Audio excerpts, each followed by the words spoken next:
Amazing, don't you know it? Handsome, pretty, fantastic, astonishing, awesome, amazing, don't you know it? Handsome, pretty, fantastic, astonishing, awesome, amazing, don't you know it? Handsome, pretty, fantastic, astonishing, awesome, amazing. It's the confidence for me, the ambience for me, the nerve that I have to walk around here looking like a compliment for me. I go by Big Daddy, I go by Fine as Hell, I go by Choosy Lover, the fine dime picker, new groupie getter, the hoochie hugger. Call me sexy, call me your wildest dreams, call me handsome, darling. My features properly conduct themselves. I look like manners, darling. I'm beautiful, my skin tone is rich and pretty. I'm guapo, I look like well done, I look like good job, I look like bravo. This perfection in the flesh, and it's the epitome of God's image. I use my face as an active resume and get jobs with it. I look like ooh-wee, I look like fuck it up, I look like you better. I look like somebody chose you beside me and said I like you better. Oh, I'm cute, Jesus, I'm sexy, my God, I'm vibrant. I'm a cross between attractive and elegant. I'm a hybrid, girl, I'm such a stud. A dream come true and what they can't wait to see.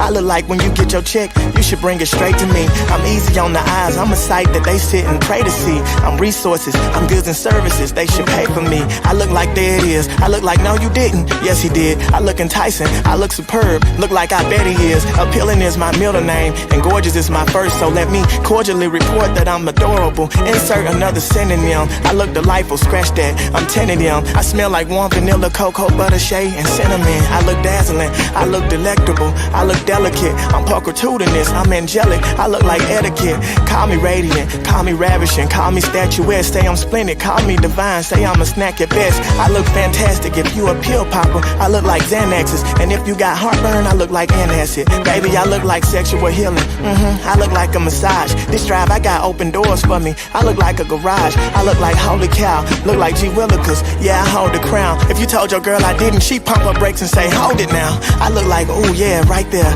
I look like hell yeah, I look like I ain't missing no meals. Look like I'm well fed, look like my shit don't stink. I look righteous, look like the right answer. Look like a lot of white blood cells, I look like I fight cancer. I look like your doggone father, I fill my cup and let it run over just to look like I walk on water. Baby, I'm beautiful, handsome, pretty, fantastic, astonishing, awesome, amazing, don't you know? Handsome, pretty, fantastic, astonishing, awesome, amazing. Baby, I'm beautiful, handsome, pretty, fantastic, astonishing, awesome, amazing, don't you know?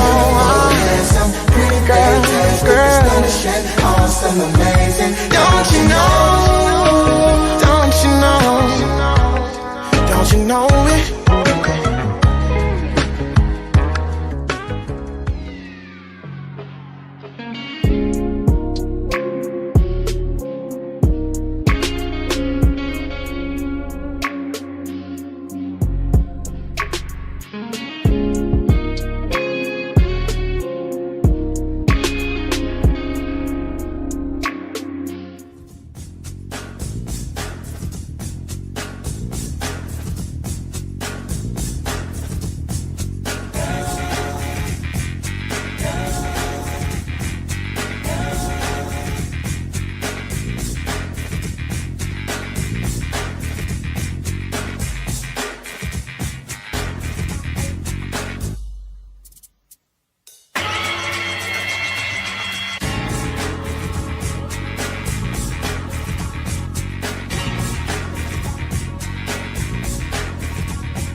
Go ahead and make sure you click that link, get you some Teej Hanley, and support the Media Man YouTube channel, and also support Teej Hanley. How can I be sure that you'll be right for me?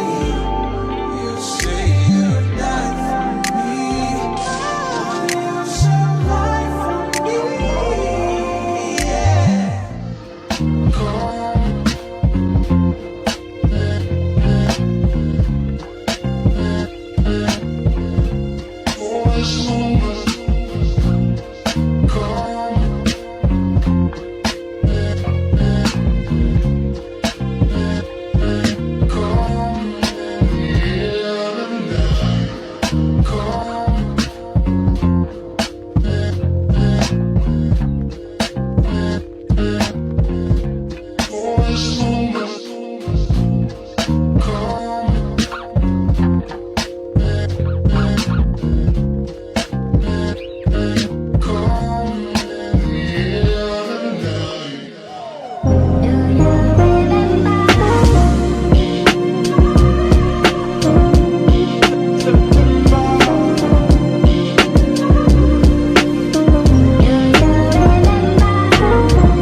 eyes are green and I ain't jealous, but I'll kill these bitches.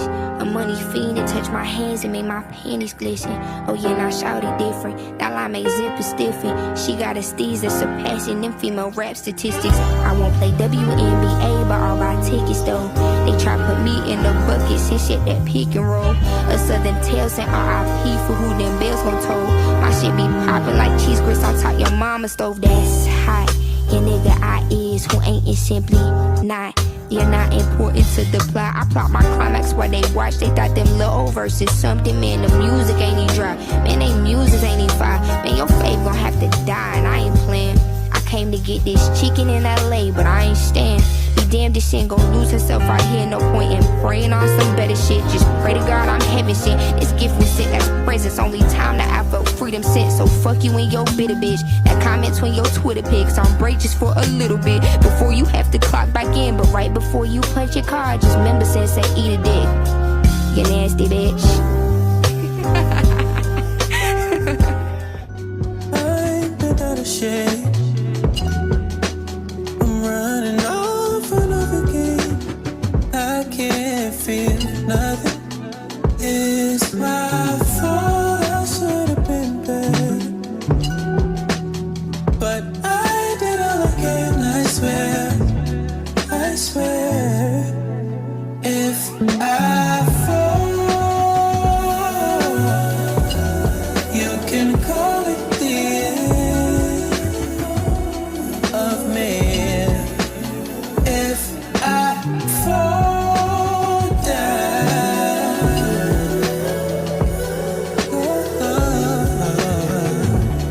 you can call it goodbye.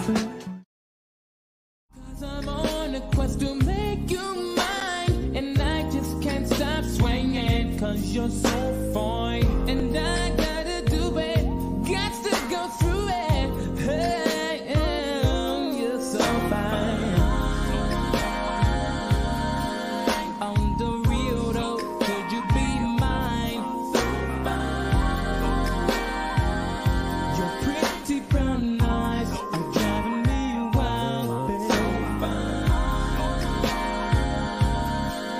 On the real, could you be mine? 'Cause I'm on a quest to make you mine, and I just can't stop swinging. 'Cause you're so fine, and I gotta do it. Got to go through it. Hey, you're so fine. On the real though, could you be mine? Your pretty brown eyes are driving me wild, babe. On the real, could you be mine?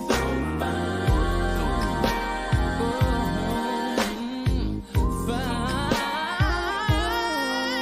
'Cause I'm on a quest to make you mine, and I just can't stop swinging. 'Cause you're so fine, and I gotta do it.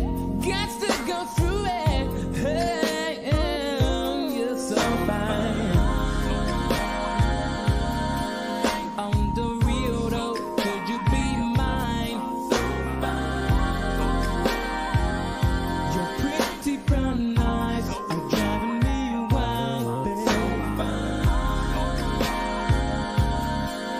On the real, could you be mine?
What's going on? Welcome back to another Media Man Live. I am excited to be here, man. We have a great show scheduled for you guys. I promise you it will not disappoint. As you guys know, Wednesdays tend to be a little bit more relaxed. We have some topics to discuss, especially the soft guy stuff. You know what I'm saying? This is going to be great. Great show. But did y'all see the little presentation that I had? We had a discussion on Monday's show about 90s fine women. So I took some of the recommendations that you guys had, of course, from that live stream, and I put them all into a video and just let them play to remind y'all that the women, no matter what race, man, black, white, Asian, Hispanic, they had some fine women back there in the 90s, man. They were all gorgeous. So hopefully y'all enjoyed that. Man, it was kind of nostalgic going back and finding those pictures, of those ladies who we remember, thoroughly from being young men, back in the day of them being movie stars, so on and so forth. But yeah, it was an amazing show on Monday. I definitely enjoyed it. But for this show, I definitely am going to drop the link and have a couple of the brothers come up and express their feelings about this soft guy era conversation, because like I said, my feelings are a little bit different because I'm kind of, I'm a content creator, so I see both sides. Some guys are saying that it's satire, but then when you're trying to address it as satire, some guys get upset, be like, no, we need reciprocation. And I'm like, it sounds like reparations. But we go definitely get into it. Of course, I have the video from Scarface Mark, who is the originator of this movement. And, me being an older guy, like I said in the thumbnail, explain it to me as an What are you trying to gain outside, or with the soft guy movement? How do you think that you're going to gain traction with the women that you want to date? Because it's, I think if you're a fairly attractive brother, you can get some scraggle woman to pay for whatever you want. But is that the type of women that you want? And I'm more focused on that. I'm more focused on I'm more focused on men understanding that they have value. And in order to do that, you have to work to get to a position to where you are valuable to the women that want you and the women that you want.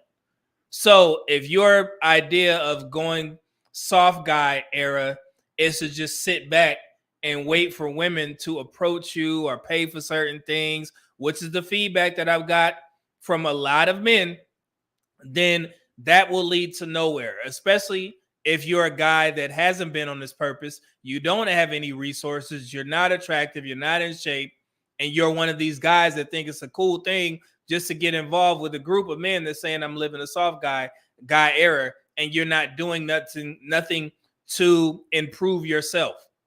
Because once you improve yourself, which is what 50 Cent said in one of his songs, I think it was I forgot Rider Music, where he said chase the money, you stupid if you chase some women, chase a paper, they come with it.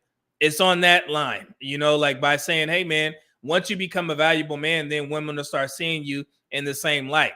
But from what I see, there are a lot of men that still have a lot of work to do, but you're sitting there wasting time playing online and you're not getting to your purpose. And again, I'm about to be 45 years old. If you're one of these younger guys between the ages of 25 and 32, you still have time. But like I said before, we didn't have these types of outlets to kind of educate you guys before you get older, and you never heard anybody tell you these things, these jewels, to get to it early and not wait until you get older and then you like, hey, I'm gonna become a high value man. It's a little bit different for me. I spent the better part of my adult years in the military, so working hard to a particular goal, to retire to where I'll be able to sustain myself and not work ever again. Of course, I found my passion, of course, with my background in health. But yeah, if I didn't want to work, I wouldn't have to work.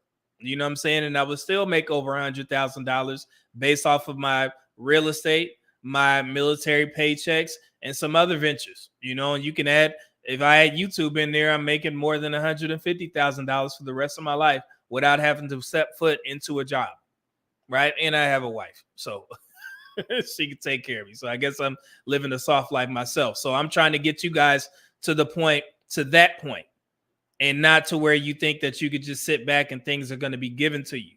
And I don't like when men become stagnant, especially black men, because that is the common narrative that we have in the black community about black men, is that we're lazy.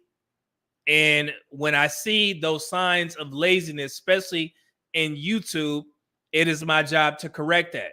You know, we don't want to be the walking modern version of that little cartoon Lazy Town. Y'all remember that shit?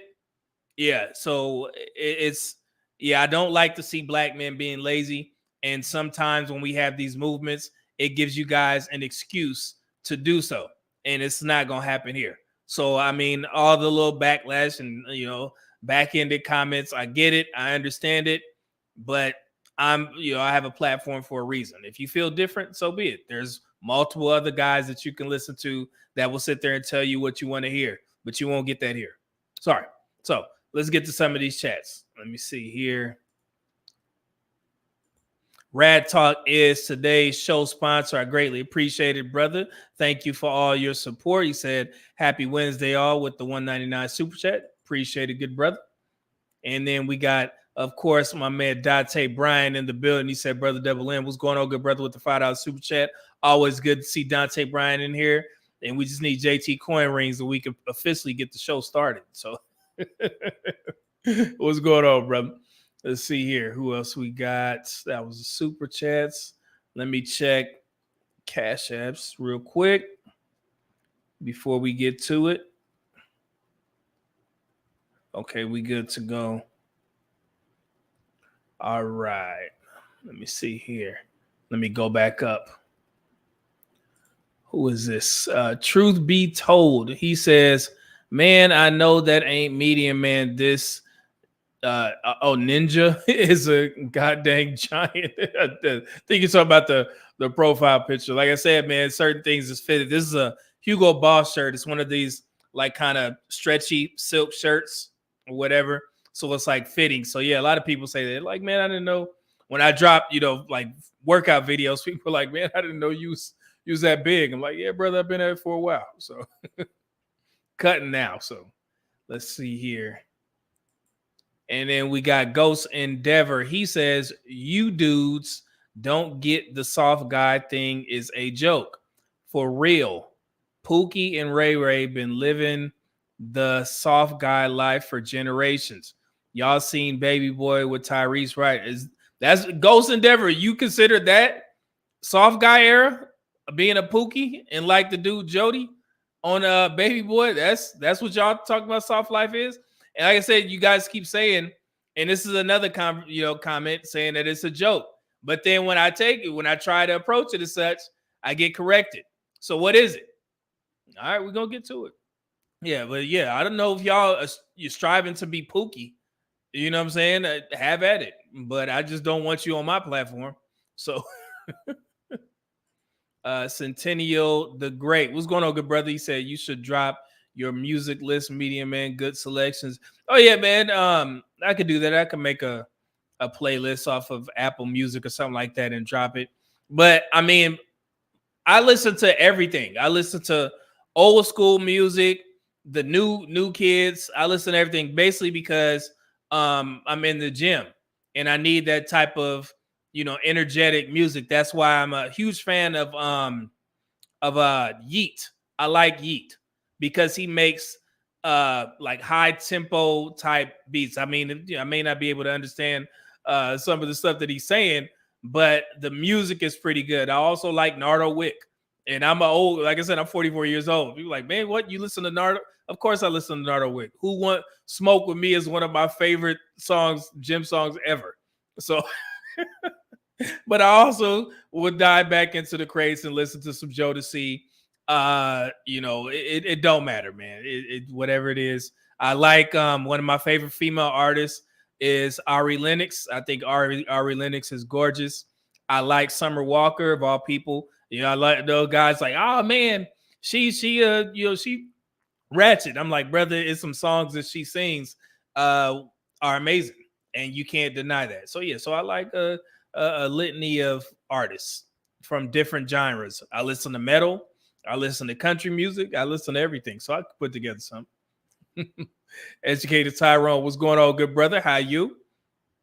And we got Boondock Tech. He said, time for another session with the Media Man. Hey, appreciate it, brother, man. Glad you're here.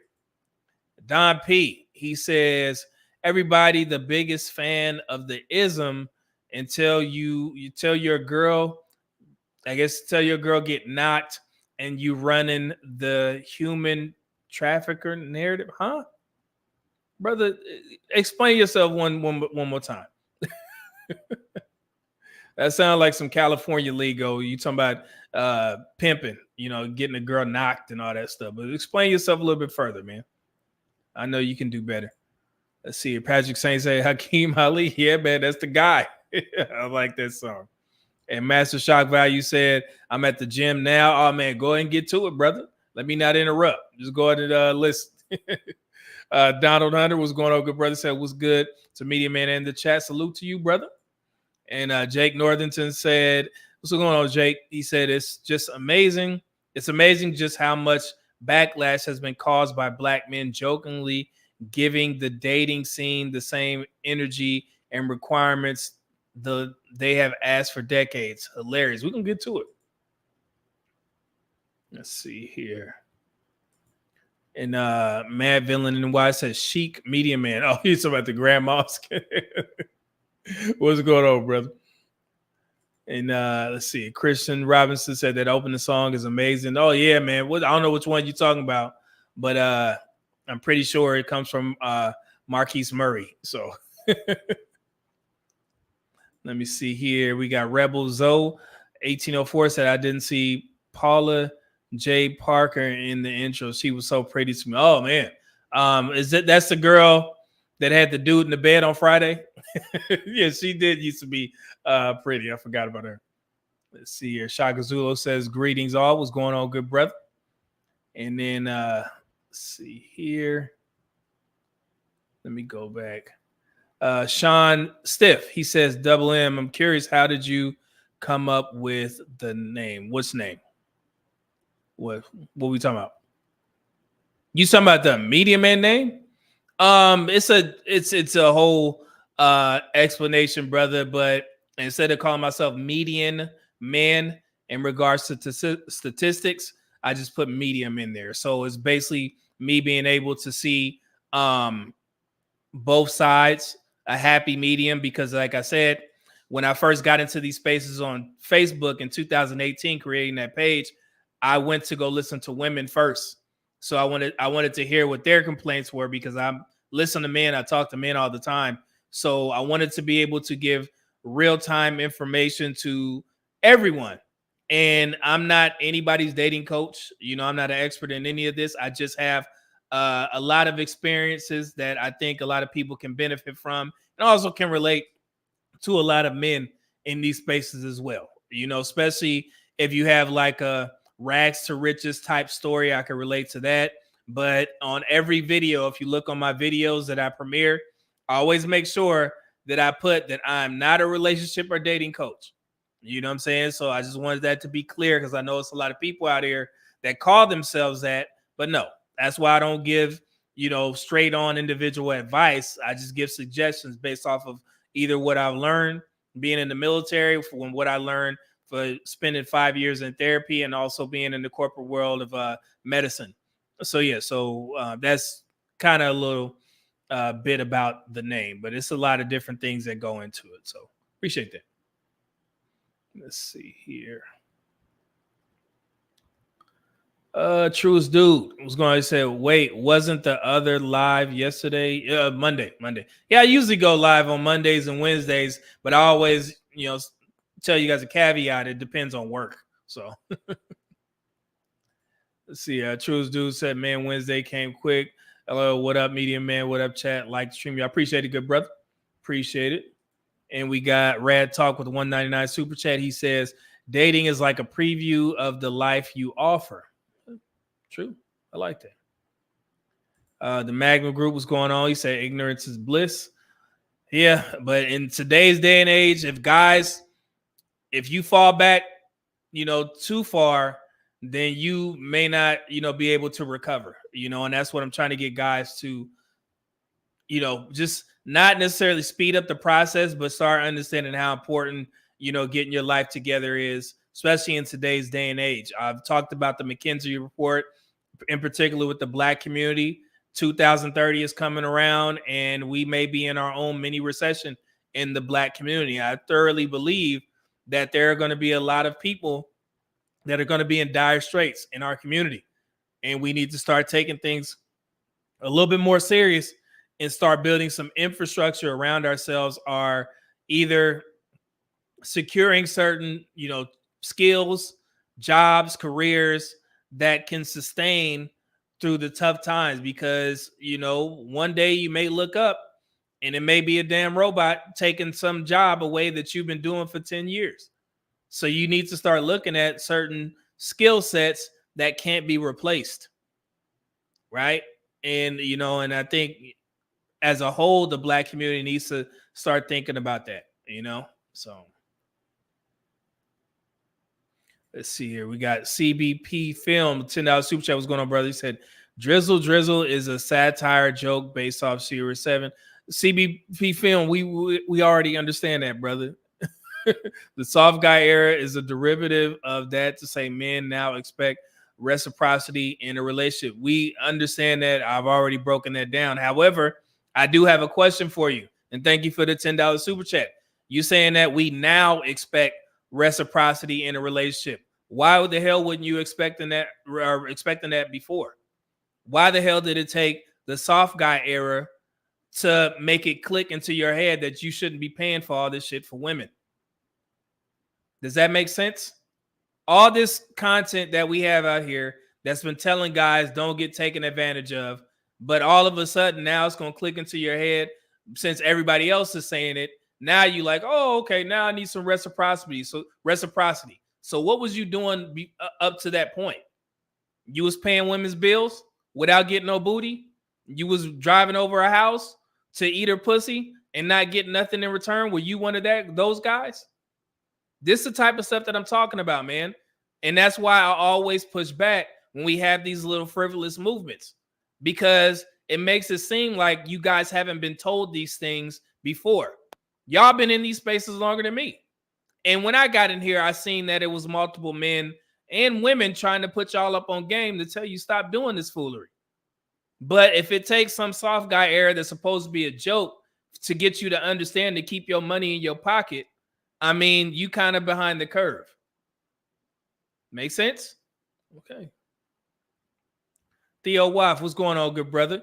$20 super chat say I won't have a soft guy era until I'm dead. Enjoying making the women triggered with the face. However, it's funny. Appreciate it, brother. Good to have you here, man. Let's see here. And we got Jay Curve in the building. What's going on, good brother? How you? Salute. Chilling. Let's see here.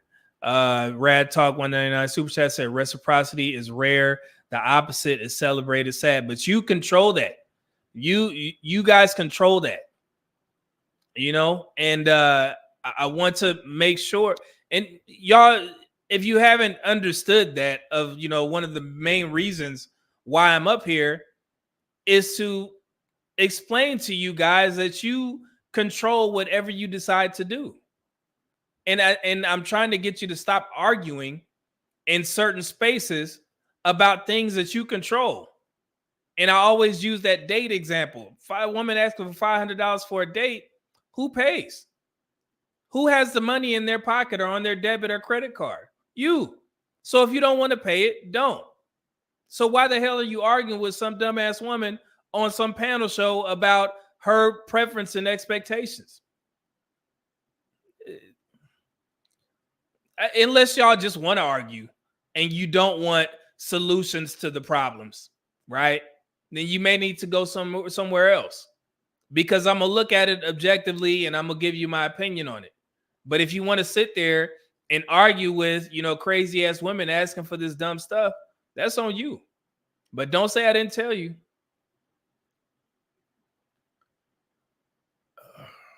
Let's see here. See here, CBP film $5 super chat, sir, not me, but that is what's happening out here, and there are a lot of dudes that don't got that game.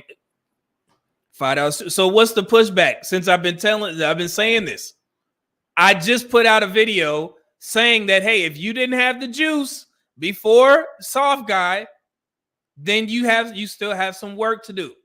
And dudes got mad at that. So I don't understand the pushback. If it's a joke, and also you're not in the position to where you can demand reciprocity from a woman because you're not giving her anything in return, then I mean that's what reciprocity is. It means that you do something for somebody and they, reciprocate by doing something for you. But if you don't have nothing or anything, then how is reciprocity going to be exercised? It's not. So what does that mean? You still have work to do, right? There are only a few men that have that type of pool to where they have the status, they have the money, so on and so forth. Basketball players, they can afford to live the soft life, right? Everybody know their name. It's a little bit different for football players, and I learned this from that ESPN 30 for 30 broke.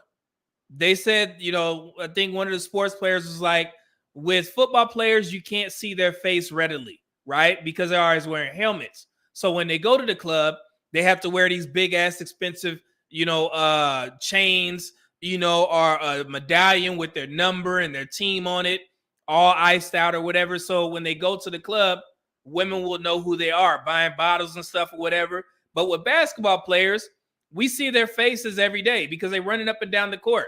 So if Anthony Edwards walks into the club, everybody gonna know him. But if the New York Giants first string safety shows up to that same club, who gonna know him? Nobody. So he has to peacock in a certain way to make people understand that he has money, or women understand that he has money. But with Anthony Edwards, he walks into any restaurant in Minnesota, they probably won't even let him pay, even though that he has millions of dollars. That's status. That's how that works. That's quote unquote soft guy. If you don't have that type of lure where you're just some handsome, attractive man, you're in shape, you over 6 feet or whatever, and you just walk into a room and women start to flock to you, then soft guy may not be in the cards until you become somebody who is in shape, can't do anything about your height. It is what it is. Or you get your funds up, or you get some status to where people recognize you up top. Does that make sense? Y'all hear these things, and it's like, man, sometimes you got to hear it from an older guy because y'all don't get it. When I say y'all, so the people that's like kind of pushing back for no reason. Caprice, they owe us. They owe us what? What do you owe yourself?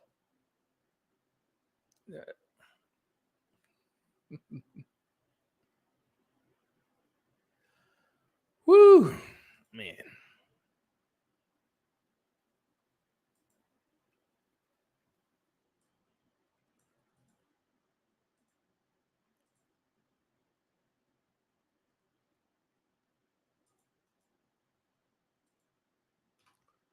All right. I'm not even going to play a video. There's the link right there. Come on up. Like I said, you guys see the rules. Be on camera. Respect the host. Do not overtalk. Be presentable. No distractions. Members have priority. And then subscribers. So like I said, no distractions. I don't want to see babies in the back. I don't want to see you working. Hold on, I got to pull over, media man, because I got to come up. Present yourself well. No do-rags, no tank tops, none of that foolery. Because it's like y'all don't want to succeed. I'll leave it there. But I'm gonna leave it up. Let's see if somebody want to pop up. Let me bring this Scarface Mark video up here. So let's hear what he has to say. Soft guy era is, or you just simply hate the soft guy era, this video is for you. Shout out to my fellow Mark Pollard, for dropping a slideshow on Instagram explaining what this is. So if you didn't know, me and my brother Goody started the soft guy era a few weeks ago, and it's going viral. We have been wreaking havoc on the internet, and so have the rest of y'all. We love the support. Keep dropping y'all videos. Let's keep making them mad. So now we're going into detail on what this is. The idea. Men in their soft guy era want to find high-value women who can take care of them in ridiculous ways. Stop right there. What do y'all read? What does that say?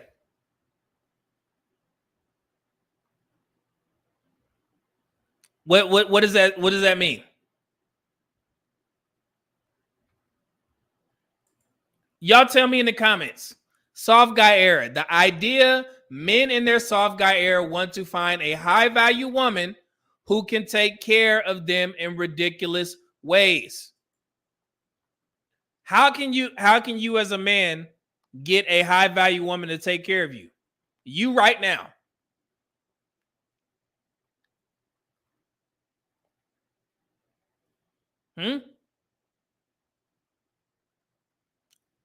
I'll wait. I'll wait for a little bit of even some comments or something, some super chats. Let me see here. Dante Bryant says $5 super chat. Says I noticed that when Cali dudes say or it sounds like R, O'Shea Duke Jackson does that too. What we do.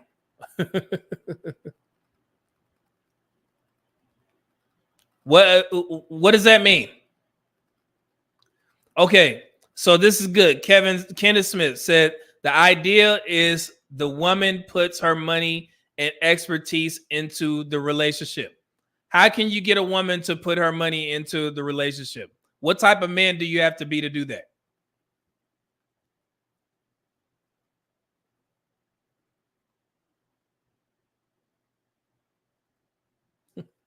Let's continue. Yes, we do. They want us to have money. I want my woman to have money as well. It's only right. Drizzle, drizzle. The soft guy era is a response to the soft girl era of 2023. All right, let's stop right there. I'm going to let him continue. Let me see here. Thanos was right. Said, be handsome, sling meat like an Olympian. So some skills. The Magnum Group got to be arm candy or providing long stroke, I guess. So, so you have to have some skills. Say logical face. Remember for 2 words. What's going on, brother? Say I appreciate how you always provide a voice of reason and remind us to stay on track. That's all it is. So thank you, brother. All right, Kenneth Smith said competent and also unwilling to compromise. Okay. Sean Stiff, you have to be a real man, provider, protector, purposeful. That's what you have to be to be a soft guy. Emmanuel Dark, good hardworking men are expected to crawl over broken glass in vinegar sprinkled with salt. So if you feel that way, who controls that?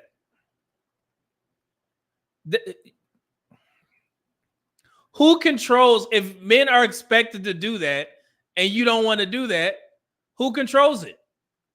Who can physically pull you up by the nape of your neck and tell you to get out there and provide for the people that you don't want to provide for? Who tells you that? Who can do that to you?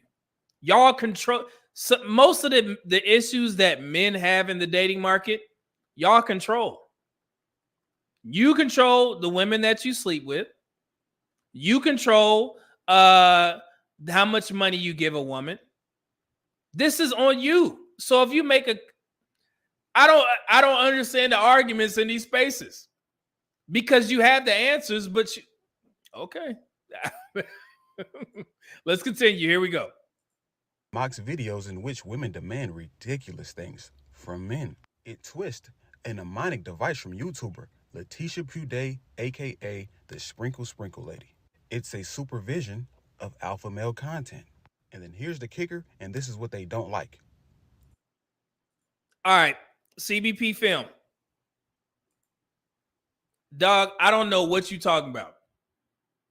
And this is I'm being dead serious with you, brother. I don't know what the hell you're talking about. What is it not trying to? What are you talking about, brother? What are you talking about? This makes no sense. Jesus Christ. I'm gonna give you one more shot, brother. I'm gonna give you one more shot. Let's continue. The 4 points. Women say they All want right, so this is key.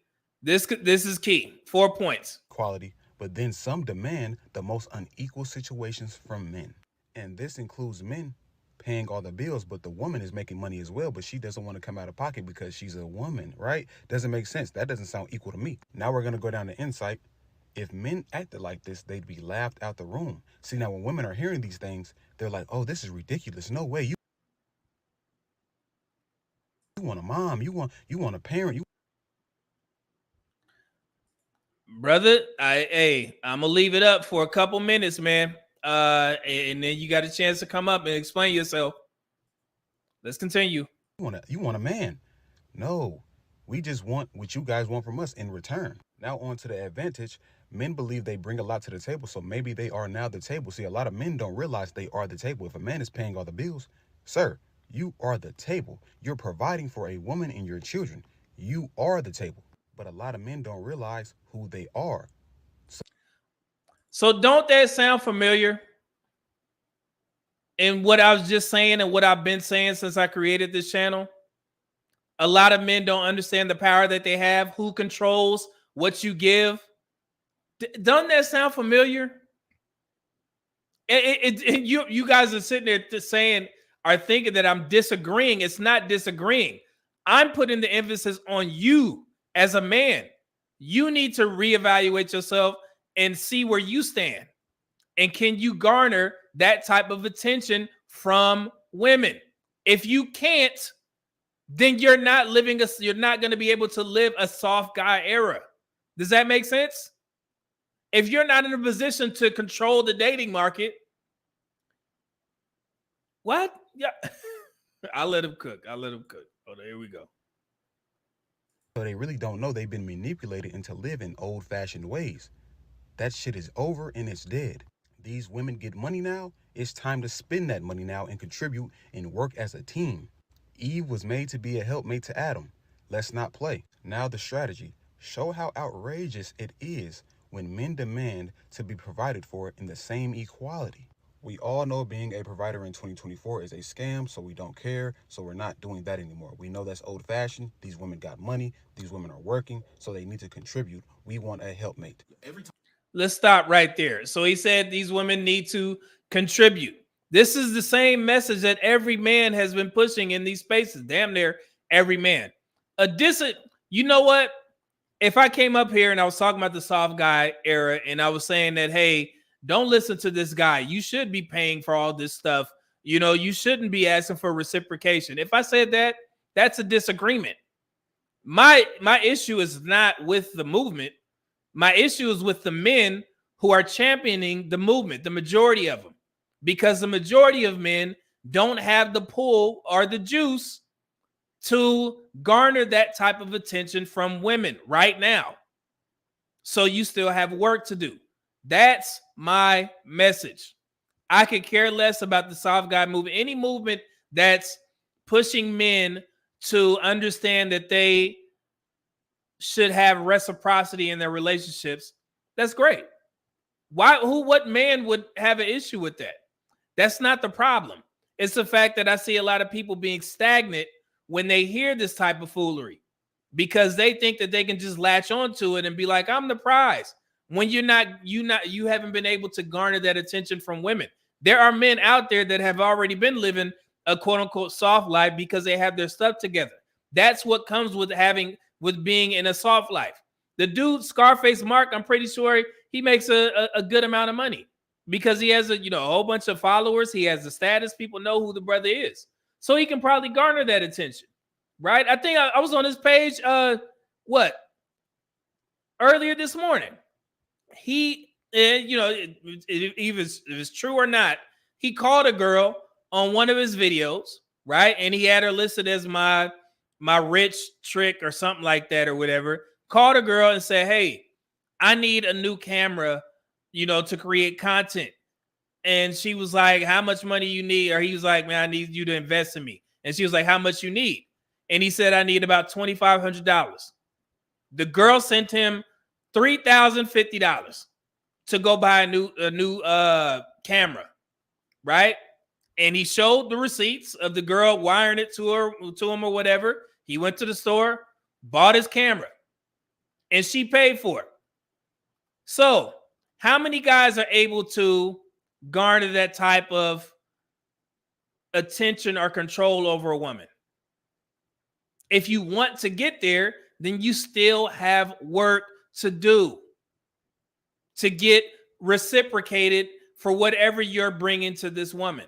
Does that make sense?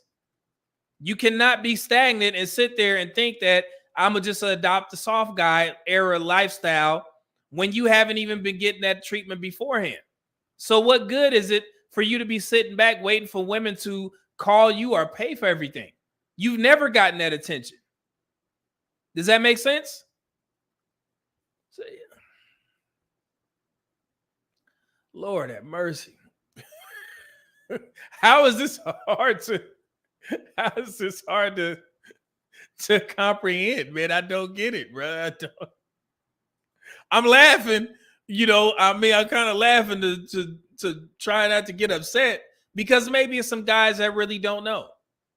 And they think that they can adopt certain things like this, just like I mentioned Kevin Samuels' high value thing. It was a lot of guys who didn't meet the 6 requirements, but they was on every damn podcast talking about I'm a high value man. When we know that every man is based off what Kevin Samuels said, is not a high value man. You are a man, which is, be blessed.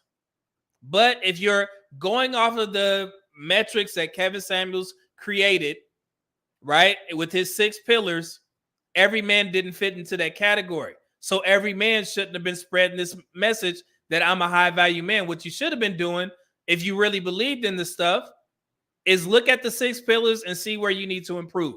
And that's what Kevin was trying to push, instead of men just adopting this mindset out of nowhere.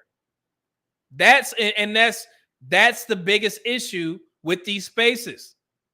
We get into these damn echo chambers as grown men, mind you, and we listen to guys just sit there and tell us what we want to hear, and then it's like, yeah, man, these women owe us. They owe us. For what? What women? What women were you getting beforehand? Y'all gonna smarten up, man. I guess it's gonna take me to be the quote unquote bad guy, but it's so be it. You know what I'm saying? That y'all don't understand this. Mo, sir, what's going on, brother? Said women need to contribute. Women have always contributed. Yeah, and especially in the Black community. And I didn't even screenshot the statistics in regards to egalitarian relationships. The Black community has the most egalitarian relationships, which is 50-50. But for some odd reason, y'all forget that. So women have always contributed, especially in the Black community. So for the men that's saying that they needed a soft guy era movement to kick them in the ass and help them understand that women need to reciprocate, then you behind the curve, because damn near every Black man been getting that. They either been getting a woman who's been contributing to the household, or he's been the primary breadwinner, which is the majority of Black men who are married at 40%, right? 26% of the Black community's women are the primary breadwinner, sole breadwinners in their married household when they're married to a Black man. And 34%, I believe, is egalitarian. So where were you?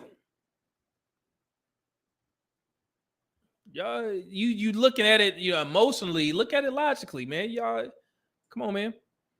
Barber Inc. I think, what's going on, brother? Said, I think most men talk themselves out of most of the things women would have gave them. So a lot of men really have the skills to be a soft guy. That sounds crazy to even say. Yeah, man. And like I said, I put the poll up there. I'm going to explain that here in a second. Hold on. Truth and reality undefeated. My question would be, what do these women look like though? And like I said, it's not my job to, dig that deep, but he did put the video up there from a girl sending them $3,000. So Divine photos. Not a lot of men can command that soft guy life. That's the whole point. I don't know why y'all need me to tell you that, but if you want somebody to sit there and just feed you foolery, it's not gonna be here, brother. I can't. I wouldn't feel comfortable with myself doing that. Let me see here. Yeah, and that's another Kevin Samuels acronym. The high earner, not rich yet. The Henrys. See, truth and reality. Appreciate that. Queese, what's going on? Says some overshoot their level and has to pay for their attention. Truest dude said it don't matter what she looks like. 3K is 3K. Yeah, and I get that. Like I said, it's a lot of guys that can get that from a Big Shirley or something like that. Tax season's still here. She probably still got some of that money left in the bank. Go ahead and get it. So let's see here. Jay Curve says, I don't want to be a soft guy. I like tricking. It's different overseas, man. So let's finish this video. This dude, I don't know who this guy is. He just went off the rocker with this foolery, but I'm glad Scarface Mark responded to him. Listen to this guy. He's talking about it's the spirit of Ahab from the Bible. Just learned about this. Here we go. Time I see this whole soft guy era thing, all I can think of is the spirit of Ahab and Jezebel. Eventually, the man gets murdered off of Jezebel's commands, and she tells Ahab, there you go, I took care of it, I saw the problem, go and get the land. And Ahab goes and takes possession of the land. This is exactly how weak men that don't lead move. They only take action when there's no problem, when it's a clear path, and other people have done the hard work and solved their problems for them. And that's what the spirit of Ahab is. Any man that sits back and watches his wife work while he does nothing, spirit of Ahab. Any man. Y'all do know when we say we want women to take care of us, we're just joking, right? Did you hear what he said? He said, y'all do know that when we say we want women to take care of us, we're just joking, right? So he's clarifying from his first video. But in these spaces, you have to be very clear because men will take you for what you say and run with it. Now he had to come back and say flat out, we were just playing. Okay? Y'all got it. Goodness, here we go. I'm honestly concerned, like y'all know that's just satire, right? All the soft guy era is about is partnership and reciprocation. And like I said, for anybody who has an issue, I mentioned this in my first video. I told you guys that it's satire. However, men are taking this seriously now. So now your creator is telling you that it is satire. That part of it. The reciprocation part is good info. Men should understand that they need to be reciprocated in their relationships. It makes sense. So let's continue. We say that every time we drop a video, but yet y'all run off with the satire and think it's real. So just imagine thinking this satire is real, right? Y'all think the satire is real and y'all fall for it every time. Y'all are so gullible, y'all fall for the satire and it works. And if y'all fall for this week's satire, just imagine how these women are finessing these men in real life. Look at how easily these men get finessed. They fall for the satire. And then they get on here thinking they're preaching the word and doing something so extravagant to pander to women. Oh, these men are so weak. These men are weak. It's the spirit of Ahab. No, it's not, bro. Stop talking. It has nothing to do with the spirit of Ahab. Nothing at all. But yet, y'all fall for the satire. Keep on, bro. Good luck. Like when y'all make these videos, bro, I tend to just let y'all do y'all thing. But sometimes it just gets out of hand. And isn't it funny? It's always a pattern. These men that make videos like this pandering to try to get women, because that's how they got to get them. They got to pander. They always struggle to get them. So this is what they do. They got to sit here and prove that they're a leader and so masculine and a provider. They have to prove it and vocalize it. They have to let everybody know. All right. So that was a good clarification that he did. But like I said, I don't understand what the issue is with me telling guys to make sure that you are on your purpose so you can garner that type of attention to where women want to reciprocate for the efforts that you're doing for her. That's simple. You should know that by now. But if you don't, I'm here to remind you. And hopefully this soft guy thing is remind you as well. And I told you guys there's no disagreement.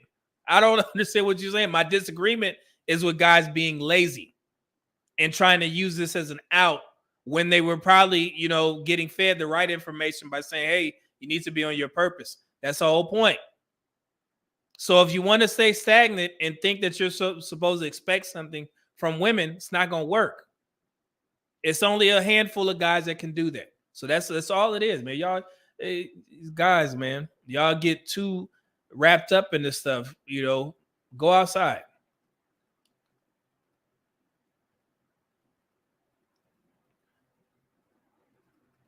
Let's see here. Rad Talk 199 Super Chat said they get it when they get it. No more simps. Hopefully.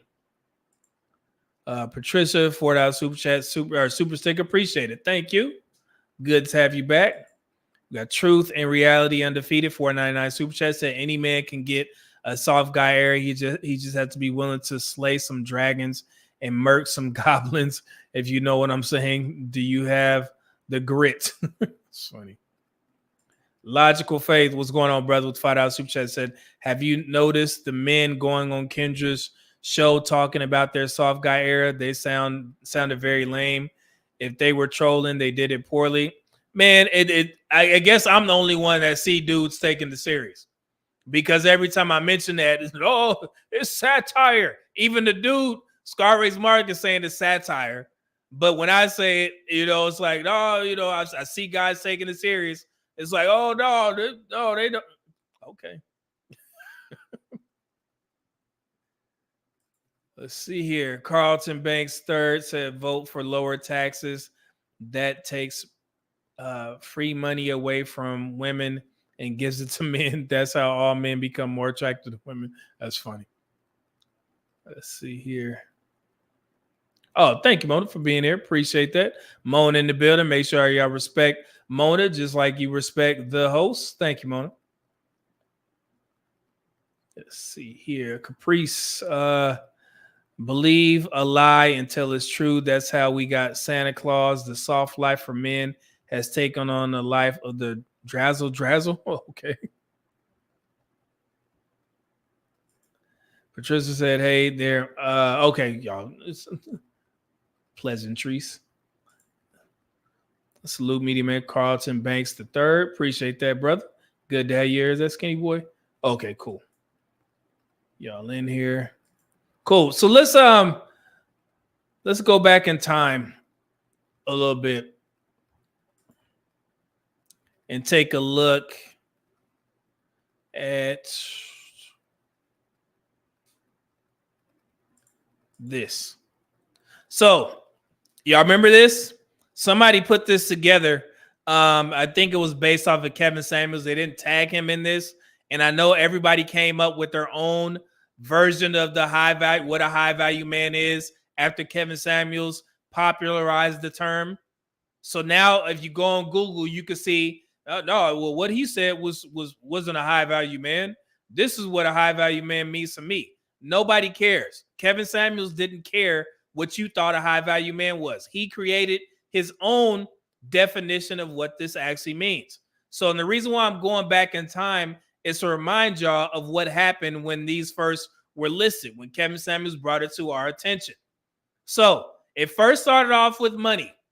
Earns a minimum of $10K a month adjusted per state, which basically meant that if you live in California, then you got to adjust up because the cost of living is higher. Whereas if you were living in like North Dakota or South Dakota, the cost of living would be cheaper. So that 10K would be, maybe even 9K or 8K, something like that a month, right? Length means earn that much money for at least 3 to 5 years. And this is something that I mentioned before. There's a difference between a job and a career. Career stands for longevity. And it hits different, especially, and that's why, and I'm going to give y'all a perfect example with the men. If you watch Kendra G's show, you always push back when you hear these women list all these frivolous jobs, right? I'm an esthetician. I do lashes. I'm a CNA as well, or something like that, right? And you're like, man, what? That ain't no damn, everybody an entrepreneur. So it's basically you saying that I don't consider that a real job. It's just a job, right? A career is longevity. Some place that you've been working at for a while, that can either be based off of your degree, based off of your trade, your skilled trade, so on and so forth. So longevity, 3 to 5 years, is a career. That's what that means. Okay. Let's continue. Group acceptance. He's known by other high value men. And this basically goes to your circle, right? And the people that know you. It just points at status. Do other high value men know you? These are the types of men that can garner that specific attention from the women when they walk into a popular bar or club or somewhere like that. I know him. He's, he works on the voting board or whatever the hell y'all do, congressman, something like that. This is what that means. And it can be in your field. Either it doesn't matter. That's what they're talking. That's what Kevin Samuels was talking about. Let's continue. Network. Has a network of other high value men, right? That's circle. Visibility. With position at an income at LinkedIn level, which basically what Kevin Samuels meant was you had a, if somebody asked you, what do you do?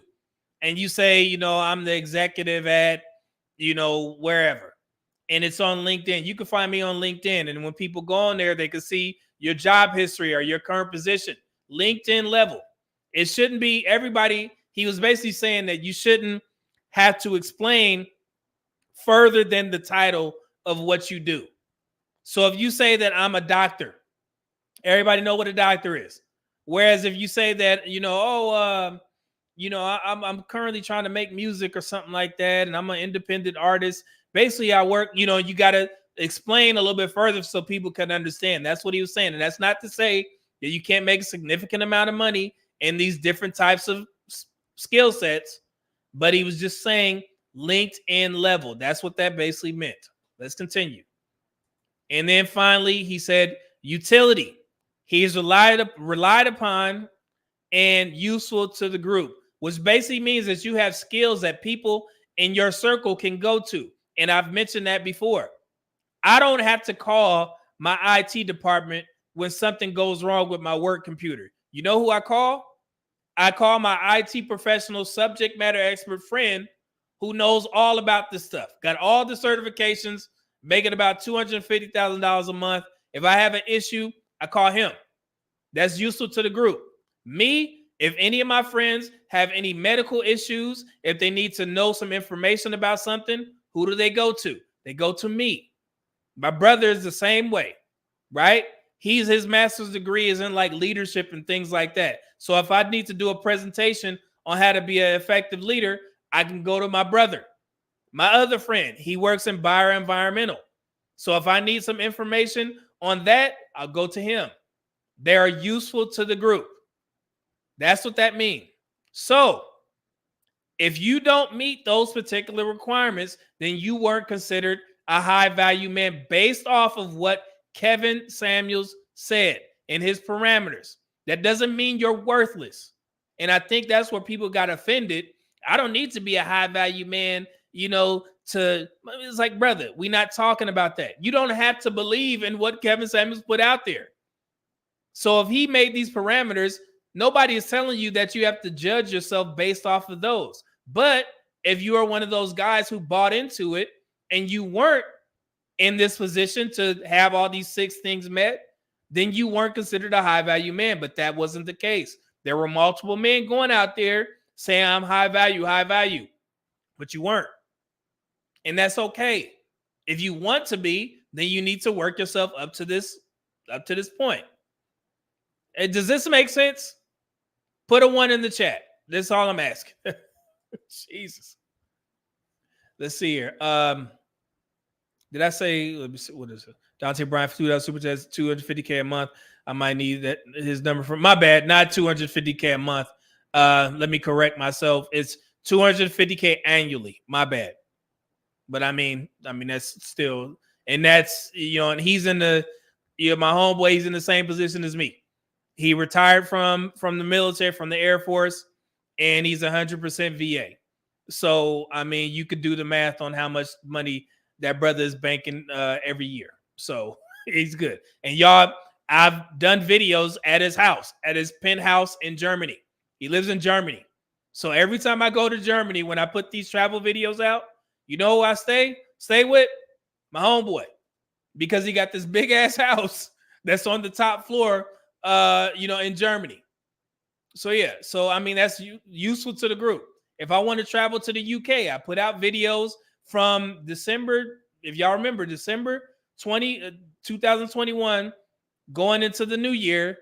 I was in the UK for I think 2 weeks. You know who I stayed with? My homeboy. He got a big ass house overlooking the city. Useful to the group. So when my homeboys come to Houston, do you really think that they need to get a hotel? No. They're going to get a key to my car. They're going to get a key to the house, and they're going to have their own damn room. And I'm going to tell them, hey, what's mine is yours. That's how we move. You don't have to explain. My friends don't have to explain to me if they miraculously fall on hard times. Y'all, man, I just need a brother. This is your house. You good. That's what being useful to the group is. You want to be in a position where you have friends around you where you don't have to question if I can call them at night for a favor. That's that brotherhood that a lot of people need to adopt. And the way that you do that is you need to monitor your circle of friends. You shouldn't have a circle of friends where he needs to go get permission from his wife if you fall on hard times, or you need him to come, he need to come, ask you for help. No. And I just seen one of the most outlandish videos where a guy, he was saying that if you and your friends are out and about, at a club or something like that, and one of your friends get into, like a scuffle with another guy, right? And it's and the dude that's there just trying to fight your friend is asking for a one-on-one. It's like, you gonna let your friends have a one-on-one? And it was dudes in there saying, yeah, that's one-on-one. And he said, but what if your friend was losing? And yeah, it's a one-on-one. So you just gonna sit there and let your brother get his ass whooped while you sit there and watch somebody's one-on-one? That dude is getting stomped the F out. Okay? I don't know where they raise these new types of dudes, where y'all gonna sit there and watch your friend get his ass whooped, and then you gotta come back and know his confidence is shot when y'all sat there and watched. What kind of shit is that? It's not even man, please. Y'all.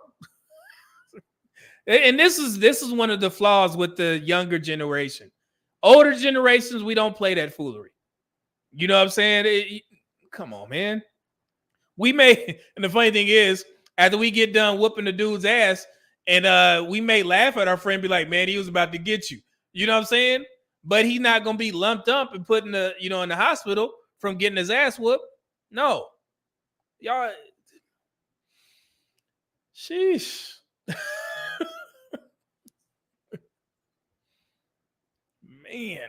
Man. Goodness gracious. Let me see here. What else we got? Did I miss some super chats? I got IQS in the building. What's going on? Said we all raising bail money together. Yeah, man. I don't understand, man. These new guys. Hitflix, friends who let you fight alone or no friends at all. Like, I wasn't raised like that, man. Ain't none of that. Emmanuel Dark says single mother raised. That's the results you get. That was just some wild stuff, man. Let me see what the bottom of this says. It says, skinny boy, my bad. It says examples of high value men: doctors, attorneys, accountants, bankers, successful entrepreneurs, politicians, dentists, business consultants, senior scientists, engineers, mostly STEM careers. And that's not necessarily true, but those are just some examples. Not high value, successful solely from these careers: athletes, entertainers, social media influencers, lottery winners. So basically, I guess whoever put this together, they were trying to explain that those types of guys, their money comes different because they're kind of forced into a high earning man position. And that doesn't necessarily mean that you're a high value man, especially a young man who just, work very hard. And I don't think these athletes get a lot of credit for, the tough, road that they had to go through to get to the NFL or the NBA. Who played football in, Pee Wee, high school, so on and so forth? That was tough. And then when you get to the, Division I level and you show out there, that's a lot of discipline that you have to go through. So yes, they did work hard. However, their money did come a little bit different. They're one of the few, the small minority of men who get paid millions of dollars while they're 21, 22 years old. You see what I'm saying? So that's why that caveat was put in there. So yeah, and it's just a little bit different. And they haven't learned, the importance of money yet.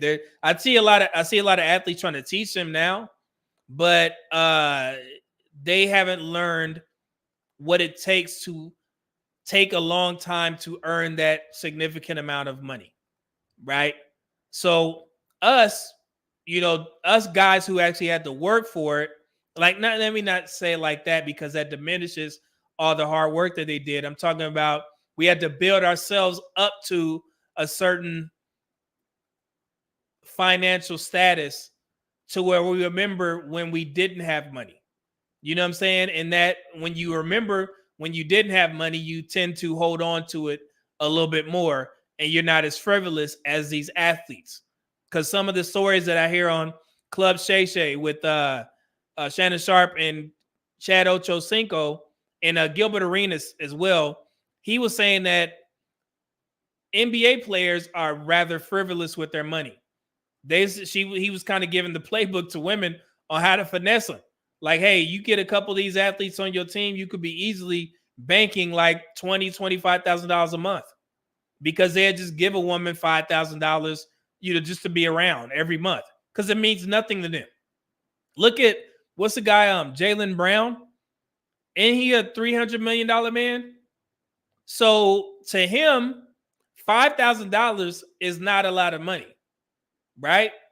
It's like, man, here, take this. Oh, all you want is $5,000? Cool, here you go. But to a man who makes, let's say, $300,000 a year, he gonna think about that first.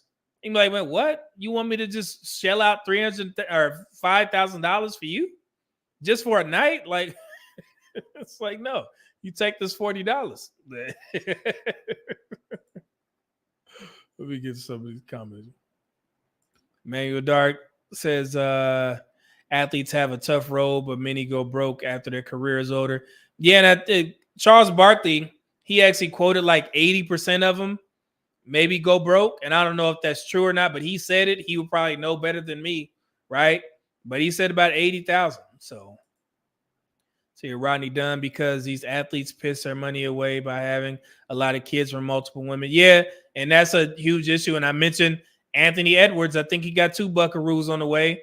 And I think, our star here in Houston, Jalen Green, he just had a kid by some girl, and he's got Drea pregnant, and she about to, give birth any second now.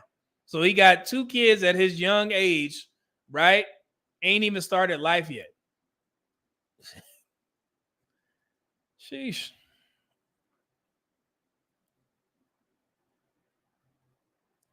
Let's see here. Rodney Dunn said, I remember that episode. Gil was saying he knew a woman who was getting close to $60K a month from athletes. Yeah, man. You know what I'm saying? Like, and it's funny, like you see guys will comment and be like, oh man, you don't know what you're doing with that money, girl. You got OnlyFans and you making $100,000 a month. It's like, you can't tell that woman nothing. If she getting paid that much money from showing her ass, then it is what it is. It was literally just a woman on Kendra G's show. And this goes back to the avatar that I did, the new fine girl, right? This girl, she comes on there, and once again, Kendra G made the same mistake, thinking that this girl was the perfect woman because she looked the part. She had a pretty face, no makeup. She had her natural hair. It is what it is, right? Once, the girl got to talking, I guess the chat found this girl's Instagram. And they soon realized that she had an OnlyFans. And Kendra G mentioned it. She said, hey, the chat just said that you have an OnlyFans. And she was like, oh yeah, people like to watch me squat when I'm at the gym. So this seemingly good girl who looked the part, she had an OnlyFans and she couldn't understand why men won't settle down with her. Lady. And these are the types of things that women don't understand about men. Because I looked in the comments and there were some women in there. Oh man, men always trying to find something wrong with a girl. She's perfect. Like, lady, she's a prostitute. She's a sex worker. She got an OnlyFans. What you mean, man? Well, she ain't got no kids. Like, but she naked for money. Like, what?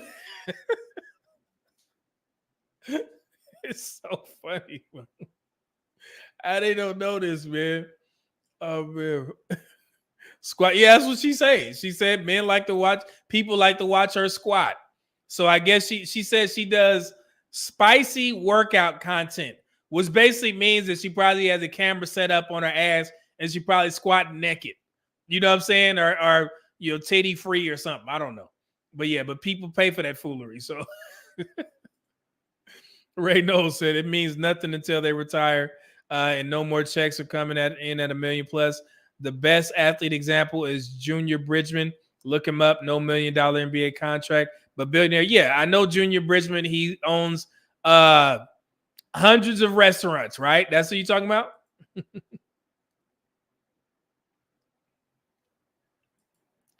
Let's see here. Skinny Boy said it's worth a taste. I love international market. Oh, y'all talking about fruits. Okay. Sir said they understand completely that simulated ignorance. They want you to accept them for their faults. But no, like I said, their reality will show them the truth on how these decisions impact their lives moving forward. But what I don't understand is men, trying to remind this woman who's making this significant amount of money right now, they have to figure that out for themselves. It's so much content out there that is telling women the repercussions to being a sex worker, right? When you're younger, it's multiple people that are trying to tell these women, hey, you ain't gonna be able to find a good man because you got a history of having sex on camera. Are you showing your ass for $5.99 on OnlyFans? And she's like, hey, well, I'm making money right now, so I ain't worried about all that. But she'll figure it out once those good men don't want to settle down. Like, it's been multiple corn stars that have gotten divorced because the men that they tried to marry thought they could take it. Hey, I'm a strong enough man. I don't care if she was getting ran through on camera for years and years. And then they get married to the woman, and now everybody, and I'm using this as an example. It was Mia Khalifa's ex-husband. He divorced her because as soon as they got married, people start putting like videos of her in her profession on his page. And you got to be a strong man to sit there and take it. He can take it. No, it's not that many men that can take that. Every time you open up your Twitter page, somebody didn't link the video of your girl getting smashed and hey, it is what it is, man. Jesus. That's tough. Yeah, Centennial G said it's like the background check was done in the past will come to light in the future. And how do you account for it? Atonement will only go so far. Yeah, man, it's on them. So, I mean, money coming in good. It is what it is, but you figure it out. Yeah, let's see here. Alex Mack said the squat girl on KG show did have a donkey, though. Oh, yeah, she did have a nice body. But, again, I want to credit Kevin Samuels for saying this. But this is something that we say in the fitness industry as skinny fat, right? So Kevin Samuels used to say a woman, young woman where the fat landed in the right places. That was that young girl on Kendra G's show. She was young. I think she was 21 years old, and she has a nice body. But from a fitness professional's, point of view, from my point of view, when I'm looking at her, when she, tried to flex with her arms, you can see that she had the turkey neck, under the arms where the tricep is. She had a lot of fat right there. Also, you see no collarbone, and then you can see, the cellulite is natural for women. It is what it is, but you can see the cellulite. So she's leveraging her body in order to get paid. But she was trying to say that she works out 6 days a week, but she doesn't. She doesn't go serious in the gym. She's one of those girls that will go to the gym, set the camera up, do a couple of, compromising movements, and then she'll go put it on OnlyFans or put it on her page and act like she's a fitness influencer. But as a professional in this industry, she doesn't take the gym serious. But the fat did land in the right places, which was her ass. She had a small waist. She had nice thighs. So it's something that's going to be attractive to men. But she was not in shape. And the thing that I like to say, and Kevin Samuel said this as well, if you get that woman pregnant, then she's going to gain a significant amount of weight, and she has never taken the gym serious. So she's not going to be able to lose that weight, as opposed to a woman who is into fitness and she gets pregnant. She don't want to see herself fall off. So she know what it takes to get back in the gym to lose the weight. And that's why I try and explain to guys, if you want a girl who's going to be in shape into your, older years, if y'all get married, then you need to find a woman who's already in the gym. And she already has a gym schedule. She watches what she eats. You cannot get one of these young women where the fat landed in the right places, attractive now, but 5 years later, you get her pregnant, and now you mad that she hasn't lost that quote unquote baby weight because she ain't never been to the gym before. She don't know. So she's like, hey, I already got you. Why do I need to get in shape now? So if that's a priority for you, first, you need to be in the gym as well. That's a given. And second, if you're vetting a woman and she's like, man, I need to get back in the gym, or I haven't been in the gym, then that should be a red flag to a man who wants a woman who's going to be fit. But if she's a woman that, hey, well, can we push back the date a little bit later because I got to hit the gym? I got legs today and I don't want to miss it. That's a green flag to me. Basically, she's saying, I'm giving you a reason why I need to push the date back, but it's for a good reason. I'm going to the gym, right? What would y'all consider that? That's a green flag, right? That's not a slight towards you. You'd be like, oh, okay, cool. So I'm just trying to help y'all out. If that's that's your priority, get you a woman who's in the gym, and you should be right next to her. Yeah, but bring this up again. Don't let your woman go, you fall off and she's still going to the gym, and you letting your woman go out there with all these dudes that's in shape. Like, come on, brother. You may get complacent. All right. She gonna come place her booty on somebody else's weenie.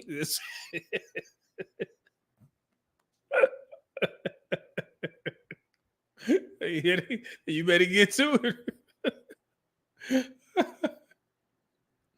Oh man, Queez working out, always a plus. Yeah, Thanos was right. It says it's hard to find a black woman that cares about their health like that. So many turn their nose up to going on hikes, runs, walks, etc. Thanos was right. Hey, nobody's telling you just have to date black women. I've already mentioned this before. When black women do go to the gym and they take this serious, then they stand out. They look the best. But unfortunately for our women, there's not a lot of them that go to the gym. I agree with you on that.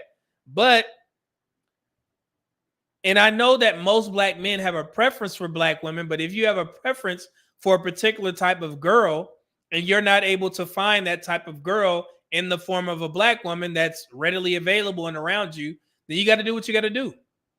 So, if you're attracted to other races of women, then that may be an avenue of approach for you. Yeah, so I agree with you, but yeah, that shouldn't be a hindrance. You're going to sit there and wait to find one, black woman. Nah, man, the dating market is global now. You could do whatever the hell you want. So, see a rad talk. Thank you for breaking the drought, brother. 199 super chat. It said, "Hello, I'm in the gym right now."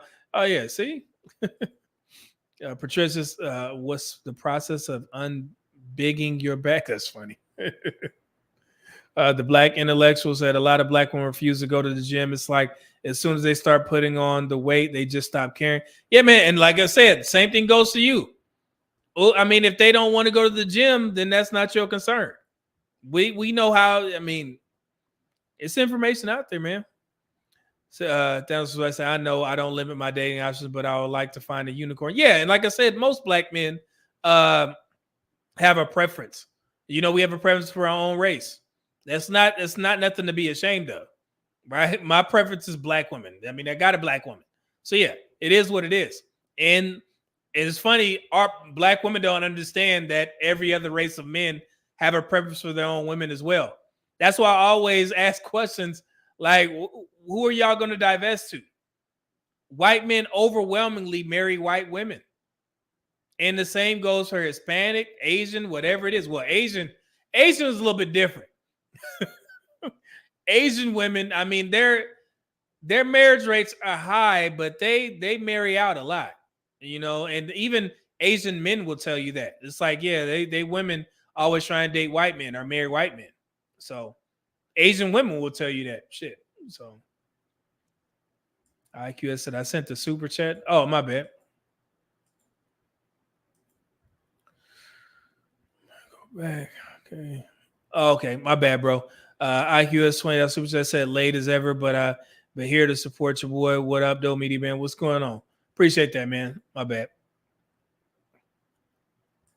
And Patricia sent the $2 super sticker. Appreciate that, man. Thank you. Okay, cool. Patricia said more to do with laziness, I think. Yeah, it's a myriad of things with you know, black women and the reason why they don't go to the gym. And this is not me saying this. This is feedback that I've gotten from black women. They've even been viral on, you know, on YouTube, where it's been women saying that they don't want to get their hair messed up, you know, because if they go to the gym, they're going to sweat out the style or whatever it is. So that's a huge concern for black women, and one of the reasons why they don't like to go to the gym. And then also a lot of black women buy into the fact where they'll say, well, the BMI is biased towards white people, and that'll be their reason as to why they don't go to the gym. And it's like they won't even try. We keep on weight more than other races, so it's tougher for us. Well, if it's tougher, then you need to go harder in the gym. But a lot of black women are like, no, I'm not even going to try because it's a biased scale. Y'all think I'm lying? I wouldn't make this up. I've been in this industry for a while. So ask them. Ask black women. They'll tell you. Queez Cortez, a solution where your natural hair is beautiful anyway. I mean, we tell them that, but do they listen to us? Motor D said the BMI is a good one. Yeah, it's biased. It's all this type of stuff. And it's like, oh, man. So I don't care. The Serpent, he said, you can walk for exercise just looking for excuses not to go. Yeah, and I know, man. I try and tell them, but it's tough. LPP was going on, said that's the way we move. Keep a good drop of friends around you. I got friends that will give me the shirt off their back. Yeah, man. And it's, you know, nobody's taking advantage of anybody. And you know what I'm saying? Like, it's just, we all successful in our own right. We all, you know, I mean, we built ourselves up. We had a common end goal. People are, you know, we knew what we wanted to do, and it benefits everybody. So I don't know. Let's see. I'm spending a lot of time in the chat for a reason. I always give you guys time on Wednesdays to express what you need to express. See, Thanos was right. Said, what does the BMI have to do with the fupa or Jigglypuff arms? Jesus, that's funny. Queez says, but the majority of the problem is in the diet, though. Yeah, and remember, you know, back, say about 2 months ago, we did, you know, the fitness and nutrition live stream. That's basically where it is. Once you cut out all that excess, you know, the calories, then you'll start seeing some weight loss.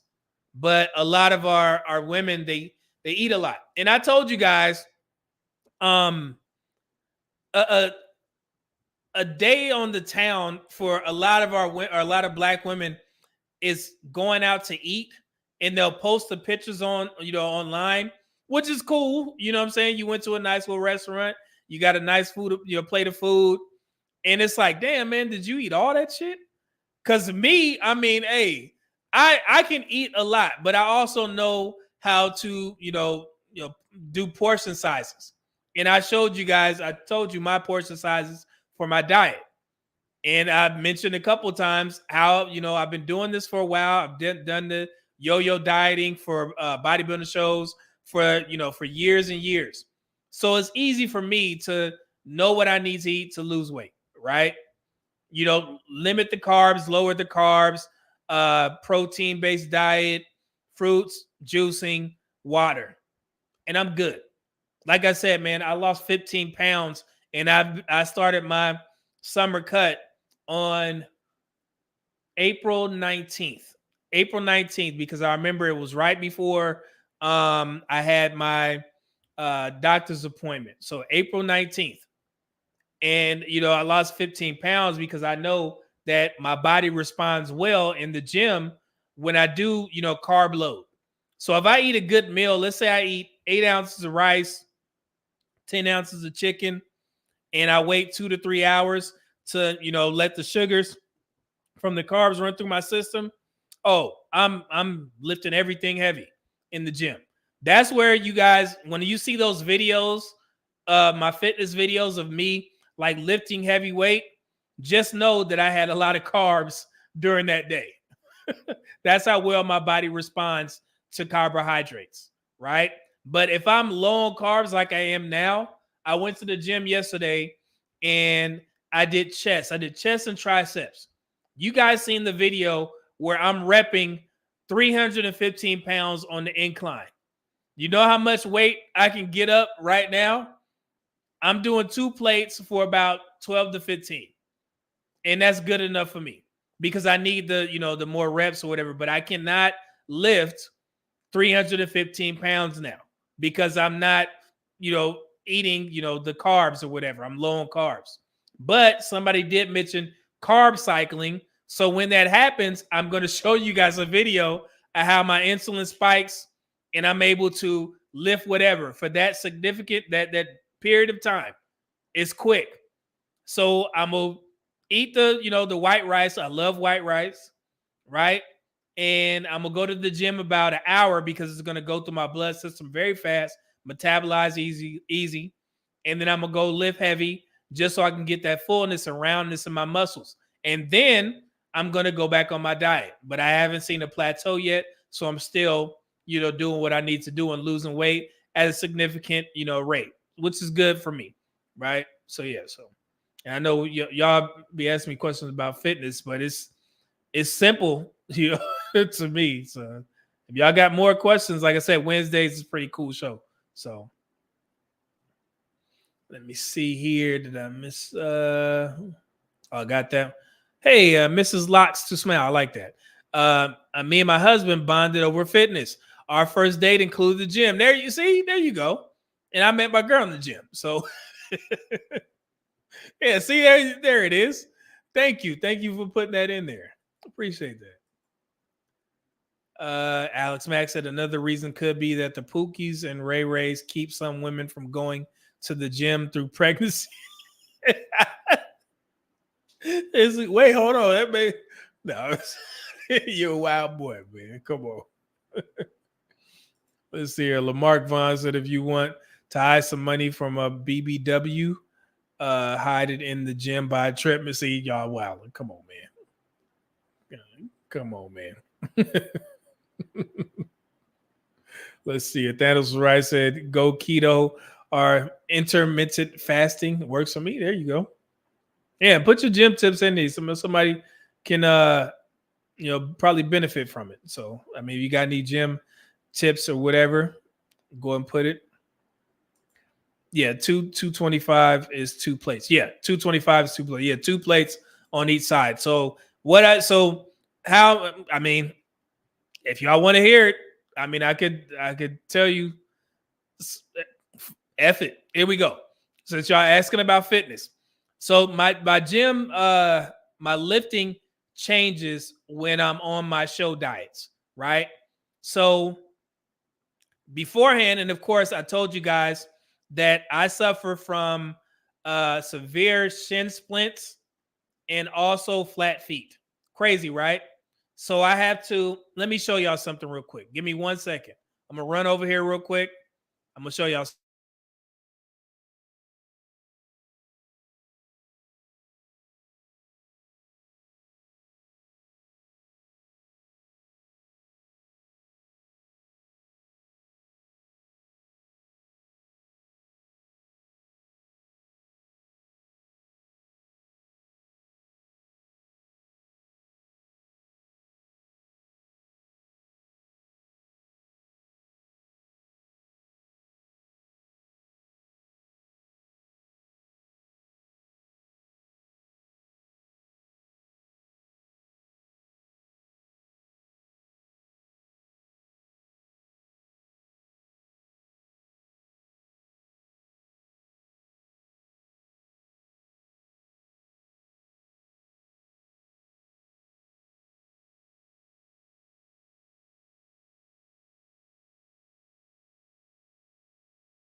All right. So have y'all seen these before?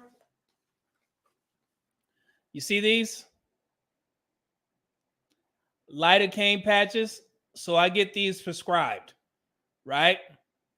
Y'all see these? Have y'all know what these are? It's just for pain, right? Got these? Y'all see that? So yeah, so I have these prescribed. So I have to put these on my shins prior to going on my diet or whatever, so I can run, walk, etc., right? So I have to use these. Now I have these Asics specialized shoes that are specifically for people who have flat feet and suffer with shin splints, right? Forgot what they called. GT 2012s. We have a shop here. We have a bunch of shops here in Houston that you can go and you can get specialized shoes. You can get fitted for them. So I went to, I think it's called like Fleet Feet or something like that. And they put you, on this little machine, and it'll tell you exactly what type of shoes that you need. I used to have inserts when I was in the military, but I didn't feel like waiting through my job. So I was like, man, let me go ahead and get these for myself, right? So I got these, and I also have these pairs of Brooks, right? So these Brooks are some of the best running, walking shoes that you can have. They're Adrenaline GTSs. This is the 2023 version, right? So I have to wear these in order to, walk, run. If I don't, oh, it's done. You know what I'm saying? It's like somebody has stabbed me, in the shins, and then I'll go numb, right? But when I was younger in the military, I ignored this pain. You know how you tough through when you go through different courses and you don't want to be the one that's complaining, and it's like, oh man, I'm gonna just go through it or whatever and just deal with it after. And I used to do that, right? Until I decided to retrain and become a medic, and that's when I got evaluated, and they put me through all types of tests. I had X-rays, and come to find out that I had like multiple floating bone spurs, just based off the fact that I had flat feet, and I also suffered from shin splints. So that's when I really start taking it serious. And when you get older, I'm retired now, technically. So I have to make sure that I take care of those little things that are, ailing me, little ailments, right? So this is some of the things that I have to do to make sure that I get the most out of my 44-year-old body, right? But yeah, so I mean, and I know, I always make sure I'm prepared to do that. I have all my sweats, I'm fully covered so I can absorb the sweat, so I can get all that water weight off me. And that's, when you first start losing weight, that's what tends to happen. You use some of that water weight, the sodium is down, so you're not as bloated. I use a specific type of creatine where it doesn't cause bloating. It's a highly concentrated creatine. I think it's made by like Concrete or something like that. Comes in a little small bottle where it's so concentrated where it doesn't cause bloating or water retention, but you still get the effects of the creatine. So that's a couple of changes that I had to do for my workouts that I usually do. Now, when I'm lifting, I go to the gym. I start off with 30 minutes of cardio. It's either going to be walking or a slight jog or the bike. But I don't like using the bike because it doesn't work my calves or my shins, so I can strengthen them up. So I usually do a lot of walking. So I'll do 30 minutes of walking, and it'll be between 1.80 to 2 miles, right? My fat burning window starts exactly at 15 minutes. It's like clockwork. So I could be walking for 15 minutes, increasing the speed on the treadmill. As soon as that 15 minutes hit, I immediately start pouring sweat. Like seriously, it'll start dripping down, pause, on the treadmill, right? And then I'll go for the additional 15 minutes. But sometimes the shin splints do cause a little bit more pain than usual. So I'll either stop at 20 minutes, do my workout, and then I'll come back because I owe myself 10 minutes on the treadmill. So I'll do the 10 minutes and get up out of there. So then when I'm lifting weights, let's say that I'm doing a chest day, instead of using, because typically what I do, I use the heaviest weights on the free press. I'll do my 2 warm-up sets, which would be about 80 pounds. You'll rep that out on each side, put those back. I'll grab some 105s, rep those out, and then I'll go immediately to the 135 pounds. And I'll do 4 sets of that with the 135 pounds to see how many I can get each rep and try and beat myself from last week when I did chest or whatever, right? It's a crazy thing that I do, I know. So that will be how I work out when I'm not on the diet. But when I am on the diet, the weight comes down. I drastically decrease the weight to, let's say I'm repping 100 pounds, right? So I'll do like at least maybe 15 to 20 reps, do 6 sets of repping 100 pounds, right? So I can, get that fat burning up, right? And then I'll go to, if I'm doing a leg day, more reps, more sets, less weight. So that's what I do in the gym when I'm dieting. And then come back here, I'll eat 2 good meals. Every meal is either going to be 8 to 10 ounces of protein, two real meals. I have my protein shake in the morning, which is 50 grams of protein. I'll put a little bit of peanut butter in there. I have some almond milk. I'll put 1 cup of regular almond milk, unsweetened. And then I'll put 1 cup of dark chocolate almond milk, silk almond milk. It's amazing. And then I'll put my creatine in there. And then I'll put my fiber in there. Mix that up, drink that in the morning. I also have my beet juice in the morning as well. My beet little drink juicing that I made with everything in it. I think I put carrots, beets, Brussels sprouts, asparagus. What else I put in there? Fruits. It was some oranges, mangoes, pineapples, some carrots in there, blueberries, raspberries, cranberries. All that goes into one juice. Thank God for that damn juicer that I bought.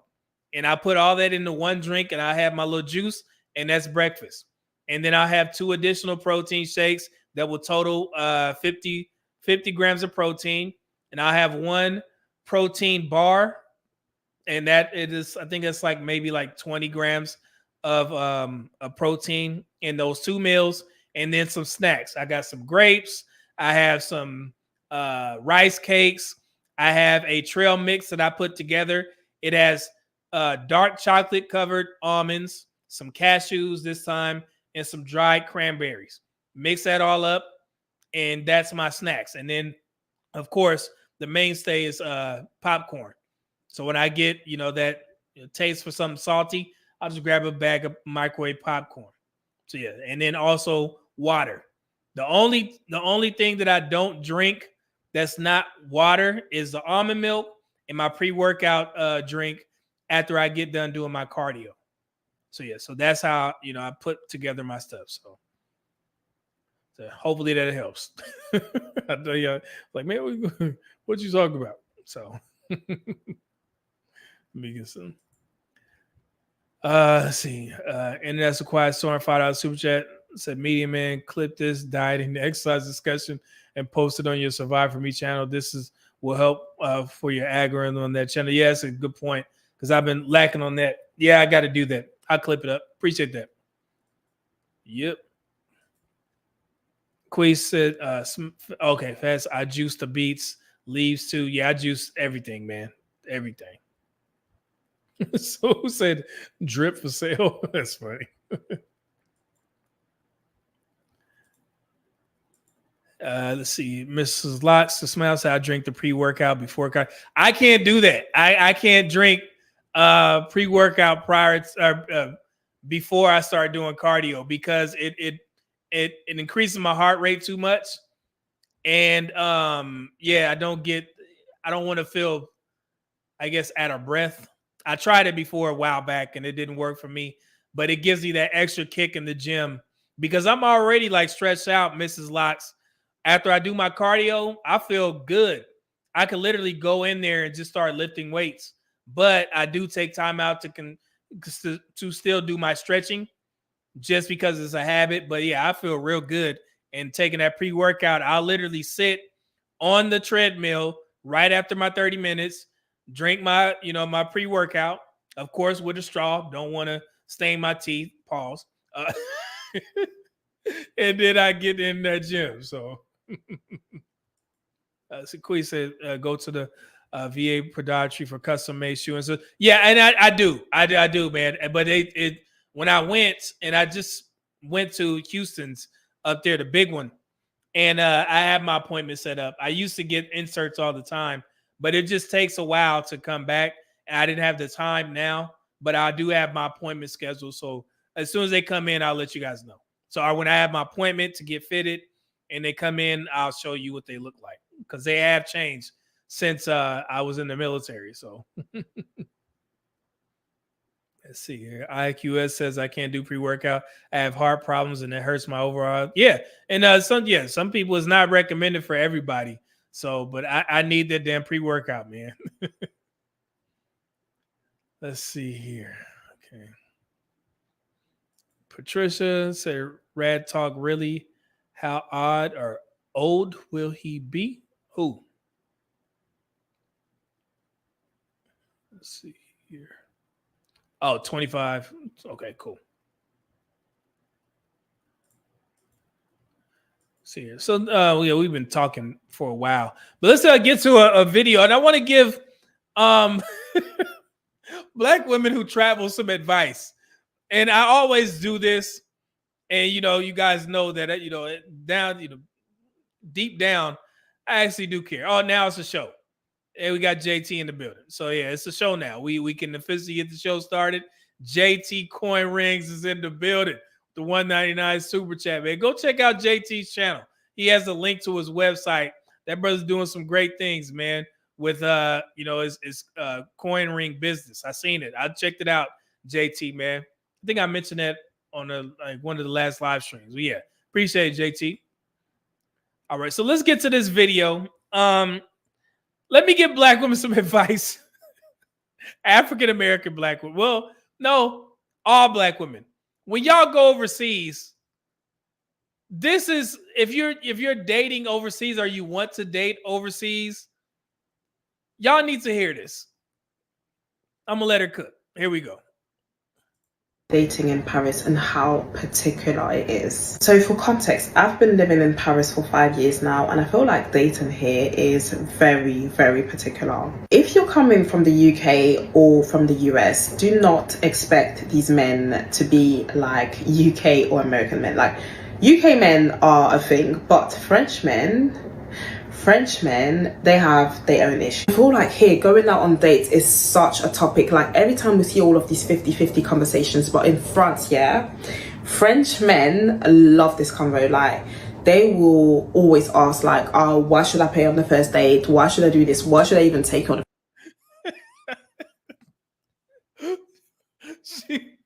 She said the French men like, man, what? You expect me to pay on the first date?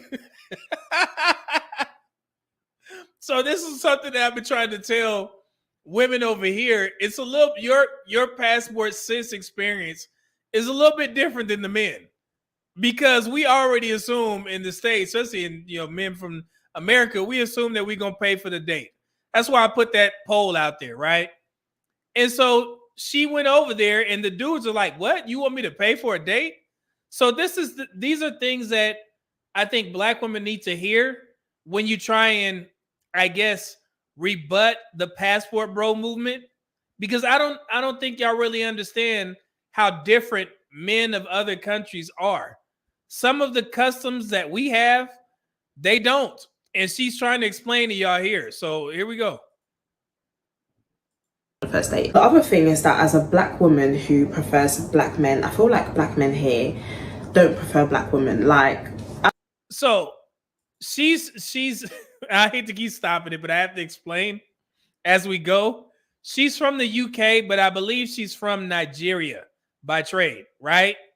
So she's living in France, Paris, and she's saying that the Black men here don't like Black women. But I looked at the figures. It's not a large population of African or African American men that live in Paris, France. So if this is for the ladies, if you're going to move to France, you have to be open to dating outside your race, because you can't go to these countries and expect the small minority of Black men that live there to just be fixated on you. That's impossible, because the majority of women are women of different races. They're French. You live in France. So don't focus your attention on the small amount of Black men and what they're doing and who they're dating. You're supposed to be there for the same reason. You got to date outside your race if you're going to live in another country. Does that make sense? How you gonna get mad at these Black men? And she's not, I'm talking about her, but I've seen women like her get mad at Black men living in other countries, dating women of those countries. It's the funniest thing. Like, what? So they supposed to pick out the small group of Black women and be like, yep, I'm living in Germany. So where y'all at, sisters? Like, no, you supposed to be on the same thing. Let's continue. I don't know if you guys get it. Like, they don't have a preference for Black women. I don't know, like here, I feel like people really mix a lot. Like, there's a lot of interracial relationships, which I don't mind. Like, it's all right, but it's just that, you know, that you're not Black men's preference. Another thing it's not that it's not that you're not a Black man's preference. It's more other women than y'all. And the lie that the Black community likes to spread to Black women is that when Black men date outside their race, so women are ugly. Black women get the top tier white men. It's like, okay, if that's a lie that y'all want to say to justify, if you think that Black women are winning, no. In France, we were just in France. We was in the south of France last summer, right? We went everywhere. Went to Monaco. Oh man, it was amazing. Had a great time. And yes, that's where they find models. Brazil in there. So So yes, they're not ugly women. Let's not do that. Come on now. So, oh, Patricia said, "Media Man, you said the same thing about living in Arizona. Very few black people today." Yeah, man. If you go live in one of these states or countries, how you gonna get mad at black men for adapting or assimilating to their environment? That's what you're supposed to do. And these black women that get mad at black men for dating, it just don't make no sense. Why are you complaining? I bet you one thing: if it was the other way around, it wouldn't be no issues. I'm gonna stop, but we're gonna continue. Is that they are so judgmental. These guys cannot stand a bad bitch. Like, they cannot stand a bad bitch. They cannot survive if they are with a bad bitch. And so there's the problem. So we figured out the problem.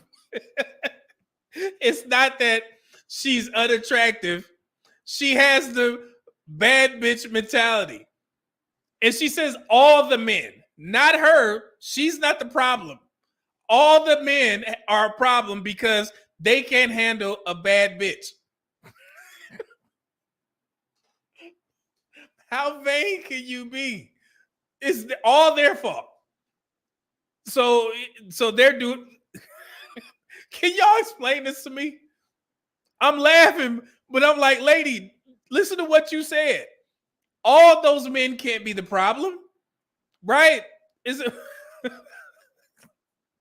They can't stand a bad bitch. That's what it is. Here we go.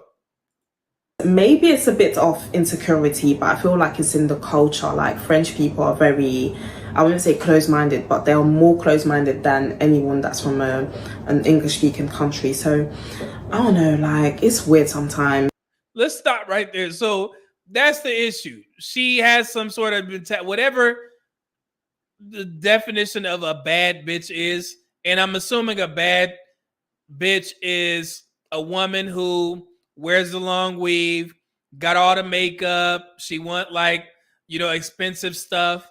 So she's saying that if all the men in France, black men in particular, they can't handle a bad bitch. So they're wrong and she's not.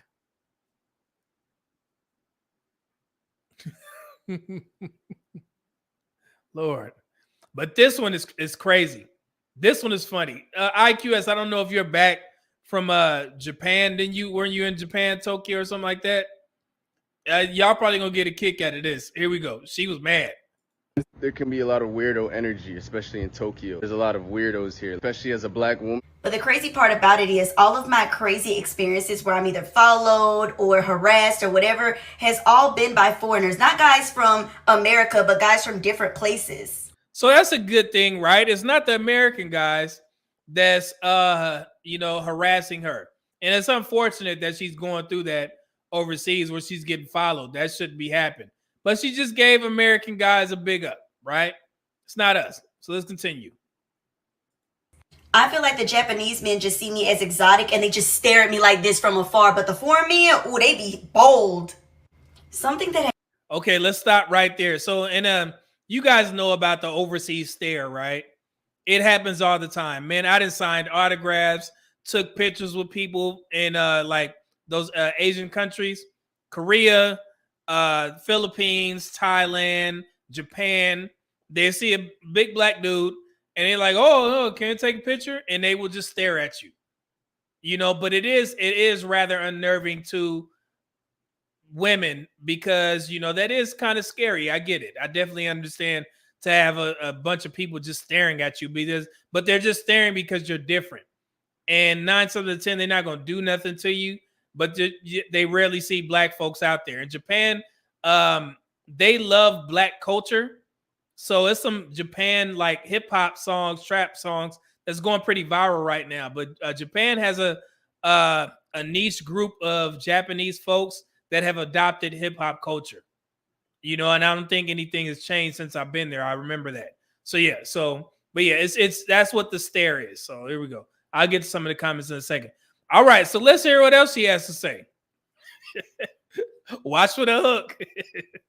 has greatly disappointed me since I've been living here is the amount of coonery that I've seen in Tokyo.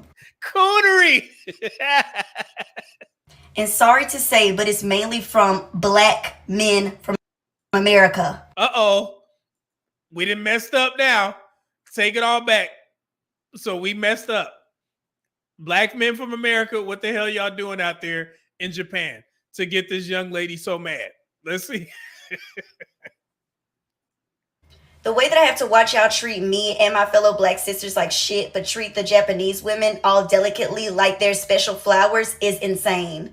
The amount of times that I've met black men from America who give people the N-word here is crazy. What? I recently went to a club and this black guy was asking me how my experience is here dating, and I was telling him, and then he was like, well, I'm in heaven here because, you know, they like fetishize us, so they be worshiping us and doing whatever the fuck we want, so I'm in heaven.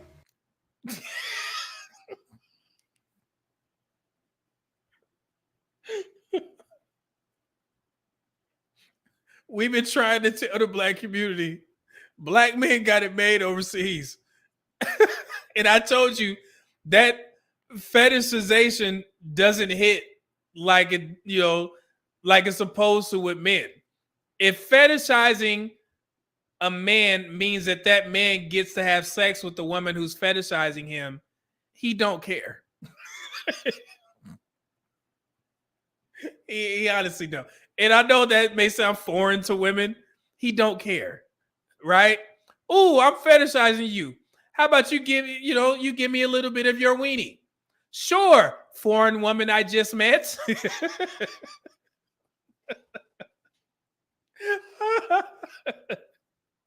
Here we go. Let's continue.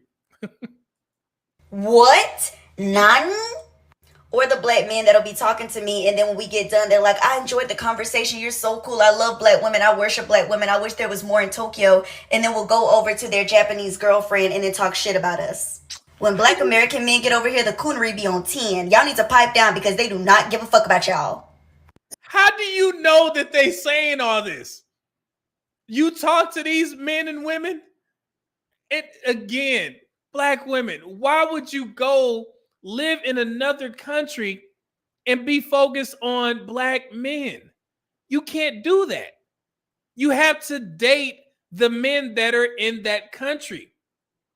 Stop trying to wait for the minority of black men, American black men, to try and find your ass, because other races of women are attractive as well. And if you're a woman, I'm pretty sure y'all find other races of men attractive. So why are you focused on American black men going overseas and what the hell they doing when you should be focused on your own dating and start dating some Japanese men? Japanese people cool as hell. What are our women moving to these countries focused on black men for? That is not your concern. Because I promise, black men, y'all seen the first Willy Wonka? You open that damn door with all that candy in there, and your eyes just light up. That's how black men feel in these different countries.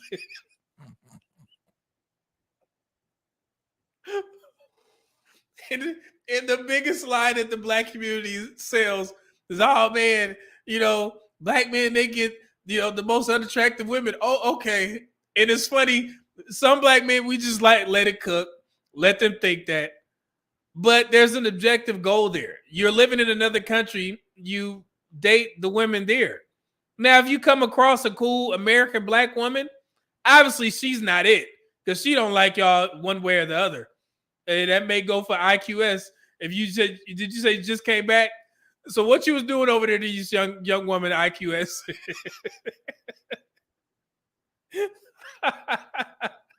So yeah, I'm just trying to give black women some advice. Please, ladies, don't go live in other countries and be focused on black men. Start focusing on the men that are there. I mean, you may have to come out the pocket for a couple dates, but if it's love, it's love. It's love. What the girls say, let's dance. Let's dance. So yeah, if you're looking for love, cool. You find it out there. You know what I'm saying? Like, but in paying for a couple dates for these foreign men shouldn't matter, because you just focus on love, right? You ain't worried about, you know, finding a breadwinner. You don't need that. You just want love. Let's dance.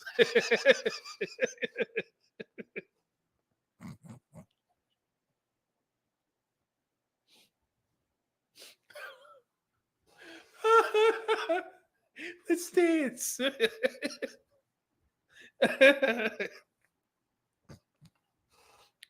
Oh man, that's so funny to me. Y'all going over there causing havoc, watching black men. Like what are y'all doing? Stop traveling to see what black men doing. They having fun. Most of the time, you can't even find the passport bros who live in these other countries. They ain't in them damn tourist areas where y'all fools be. You know what I'm saying? These brothers be laid up with the girl that they found. You can't find them. It's not like it's a bunch of black men running around causing havoc. No, these dudes settled. They know exactly where to go, who they going to see, and it is what it is. Black women, you need to start focusing on that. Don't worry about black men because they're going to always be able to go overseas and get what the hell they want. Focus on you. Enjoy the country. I love to see black women travel. Black women travel more than black men. So just enjoy the lifestyle. Do what you need to do and don't focus on black men. Don't worry about them. They're going to be fine. You focus on you finding you a nice Frenchman or a Japanese man because other races of men, they find black women attractive. But like I said, man, y'all keep messing up your ethnic image with all this social media foolery. They going to, start viewing you as such. And that's a problem, right? So that's something that black women need to, take a hold of. Like, hey, man, other races of people from different countries are watching social media. That's why I keep saying this. That one girl who lives in Korea, she went on a date with that Korean man, South Korean man, and he asked her, can she twerk? I was like, well, where you think he get that from? Like, oh, man. I'm just trying to help, man. Don't focus on black men over there. Y'all be all right. Jesus. Look, Carlton Banks said, yeah, France is not going for that bad boss badger mentality. Yeah, I'm like, why would you say that? And everybody else problem. So, Carlos, she needs to go back to the UK to pull that off. Yeah, maybe. Patricia said, oh, no, not the chick. Oh, you know one of them? Wait, hold on. I may have referenced her a while back. The one Mr. Ham said, I'm watching out for the hook because of North Korea. You knew it was coming. IQ has said, cat foreign men don't mess with American black women in Japan like that. You may know better than me. So Alex Mack said, ask her to turn around so we can see why they're following her. You wild boy. Priest Brooklyn said, they following the weave where I had long dreads. Foreigners thought I was Busta Rhymes in the early 2000s. Let's see here. Pooh Man said they don't see black people like that. Okay. Patricia, this girl must be an English language teacher or something.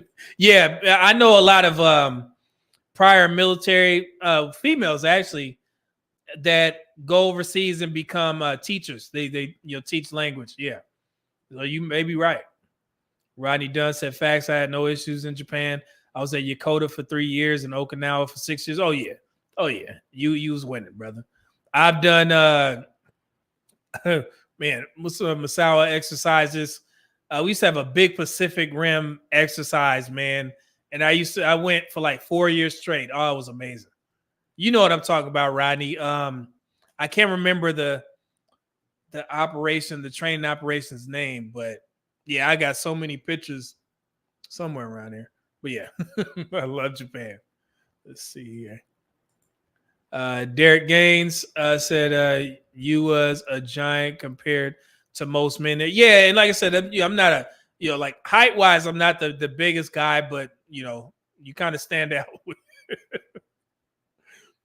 Let's see here. Cortez said, look how big our eyes get when saying black. Oh, yeah. That black man is almost like a F you now. So that's why I started to get rid of women. What I noticed that the ones that don't like black men, they'll say, they'll say males. They'll call black males. They'll make it a point to say black males. And I noticed that, and I was like, oh, okay, I got to get rid of you. Block you, block you. Yeah, so Black in the Day said Coonery in Tokyo will be a great name for a play. Coonery in Tokyo. IQS says Japanese people love our American fitted caps. They love especially Yankees, Dodgers, and White Sox caps. Okay, cool. And you the resident expert, brother. Let's see here. Yeah, that's a good question, sir. Do Japanese women act like you? And that's again, like, why don't these women ever look within and be like, yo, like, man, maybe they doing something different. And that's why, and this sounds outlandish for me to be saying this, but it's true. I always tell black women who have an issue or they want to date outside their race and they call themselves divestors and they only dating or want white men. I'm like, well, if the stats show you that you guys get married to white men at the lowest rate, but these other races of women who white men tend to pick, Asians and Hispanics, they marry white men at a higher rate, then y'all need to go ask them what they're doing and compete or compare.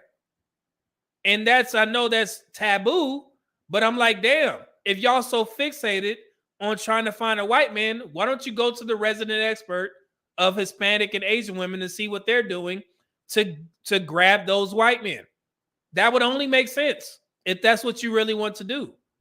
Instead of just going out there as yourselves and they see you as, on the dating market and they're not picking you.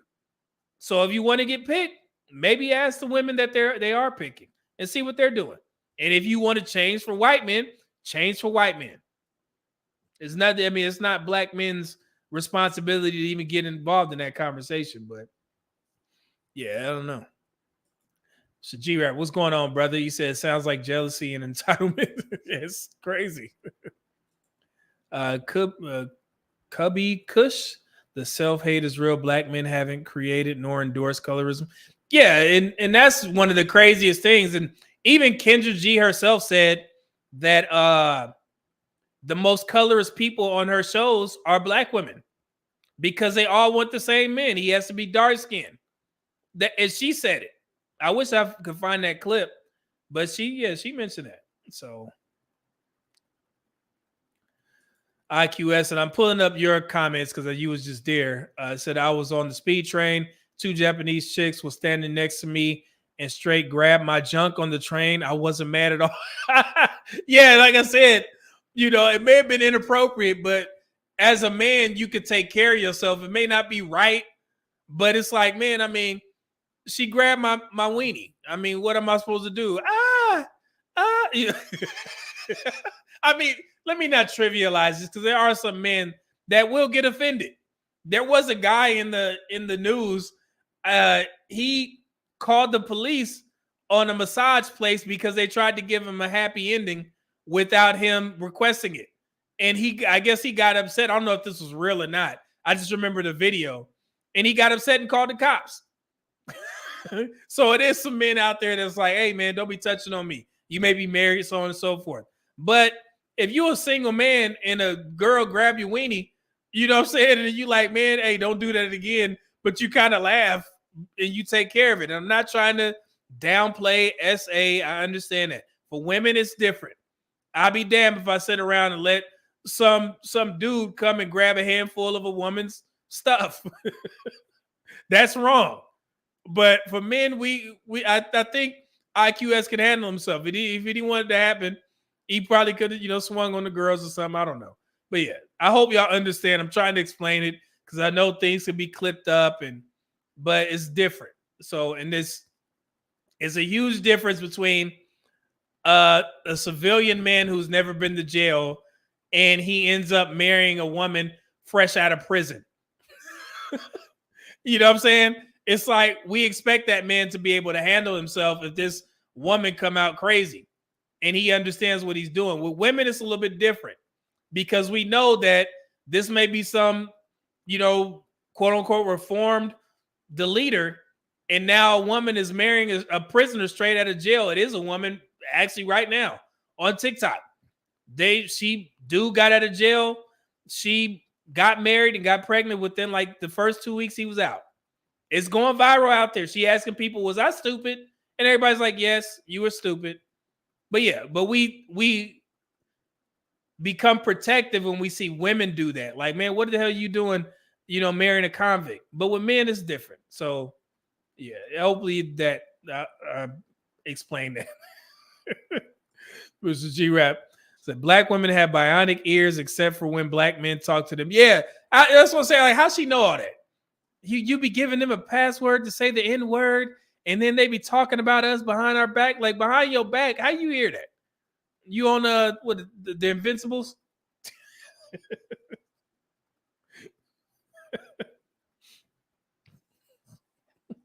I like it. Man, I'm just now getting into what is that? Omni-Man, the Invincibles or whatever on Amazon Prime. Man, that is a great ass show. I used to skip it because it was a cartoon. I was like, oh, I didn't know this. I was I won't say pleasantly. I was surprised when I seen Omni-Man crushing the dude's head with his two hands, with another superhero's head with his two hands. Just like grape or some shit. I'm like, this show is wild. This ain't no joke. And then and now I get now that I've been watching it, I get the fatality that I watched on Mortal Kombat, the newest one, when they put Omni-Man in the movie or in the game. He was holding somebody and he went through a train by holding their face, and he just split the train in half and was like deleting everybody in the train. And that was his fatality. Fast forward to me watching this damn show. We up there watching the show, and Omni-Man literally grabs his son and puts him through the train. I'm like, this dude is crazy. Like, what? He's crazy. If y'all seen the show, you know what I'm talking about. I was like, what kind of mess is this? Like, oh, man. Y'all, let me see if anybody knows Omni-Man. Let's see. IQS $10 super chat. Thank you, brother. Said, Media Man, the brother she was talking about was exactly right. I have no shame with black women getting roasted by foreigners in Tokyo. Japanese women love black men, and we don't feel bad about it. Brothers travel, please. Yeah, I've been saying it. It's like, it's crazy. Like, and I mentioned Japan before. I had an amazing time in my younger years. So y'all know Mona is so funny. I love that clip, man. Something about her voice saying that is so soothing. She's like, let's dance. Oh, man. Let's dance. Who y'all watch that Invincible, whatever?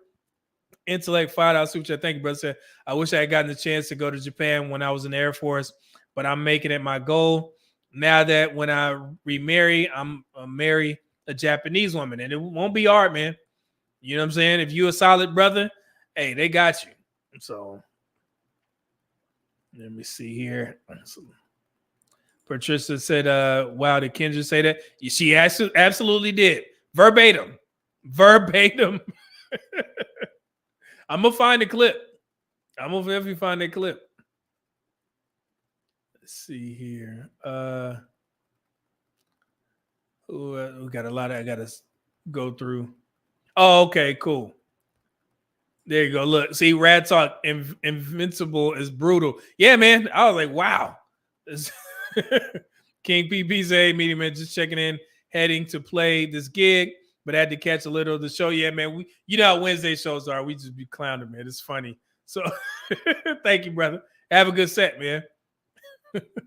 I haven't got to season 2 yet, sir, but I will here in a second. Yeah, that show is pretty cool. I mean, I like it. It is wild.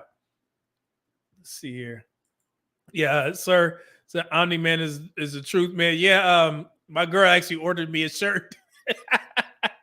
I looked at our Amazon account And there's an Omni-Man shirt coming for me tomorrow. So I'm gonna wear it to the gym. Omni-Man is crazy. Something wrong with him, man. Let's see here. Omni-Man is the white deadbeat. Yeah, he don't give a care about his family.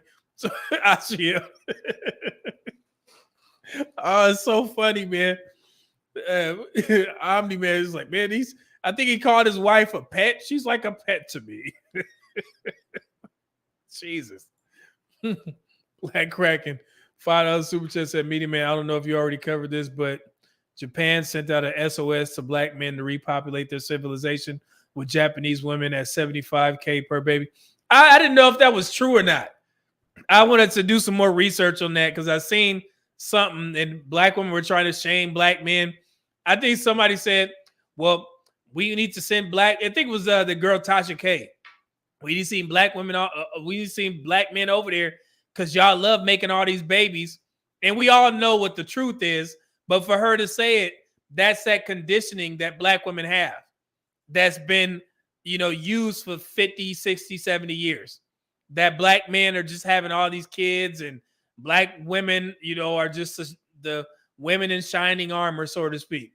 We know the truth, right? But it was just funny. But yeah, I'm going to do a little bit more research on that. So Osriel said that was a fake story. Okay, yeah, that's why I made sure I didn't bring it here because, yeah, okay, cool. Cool. Let's see here. Thanos was right, said they want to be able to trash us on social media, television, movies, music, literature, etc., but get upset when we don't defend them 24/7. Yeah, man, and that's why, and not necessarily, I know there's going to be, an increase of more guys joining the Passport Pro movement, but I just want more black men to travel regardless. You know what I'm saying? Like, y'all need to see what the hell is out there. It's an amazing experience if you haven't traveled before, But let's see here. Intellect, $2 super chat. I'll do it for free, but they want to pay me. Yeah. So oh, and this is okay. And we talk about change. Like maybe there's some things like even with men, if you want a particular woman, you may have to change some things about yourself, right? And the same thing goes for women. But this next video is a prime example of a black woman asking a question, people giving her the answer to her question, and then she listens and she doesn't take the advice. And this is what happens in these spaces. And that's why I said I want guys to stop arguing because they're watching. They're listening to what we're saying, what black men are saying, because they complain about it. But if they don't accept it, you just got to move on. And this is a prime example of this. Watch this video and listen to what she says. Here we go. So I'm officially convinced that I don't look as good as I think I do. Yes, you do. Because she has been approached 10 times tonight. I have not. 10 times. And I have not been approached once. But it's okay because once they approach one, they approach two. No. And this guy calls out, hey, you, while we're walking together. And we both turn around and she says, oh, me? And he says, who else would I be talking to? As if I'm not standing there. Please don't do that. She's just playing. I'm not. He literally said, who else would I be talking to? Like, sir. Let's stop right there. So, both of the young ladies, seemingly attractive. But what do you think the issue is with the one with the glasses? Let me see if anybody caught it. Let's say, is that Quee said that Storm from X-Men? I think her name on TikTok is actually Storm. I think that's what she's going for. Internet's quiet. Storm said, "Who is this Dollar General Storm from X-Men?" Y'all wilding. I saw this earlier. Storm is true. Okay, so yeah, I am. It's true, and I'm glad. Let me shout out KJ for sending me this video. Thank you. My bad. I should have did that before. The True Seeker said, how old is she? She looks like a young Granny. Yeah, I don't know if she's trying to do that, but yeah.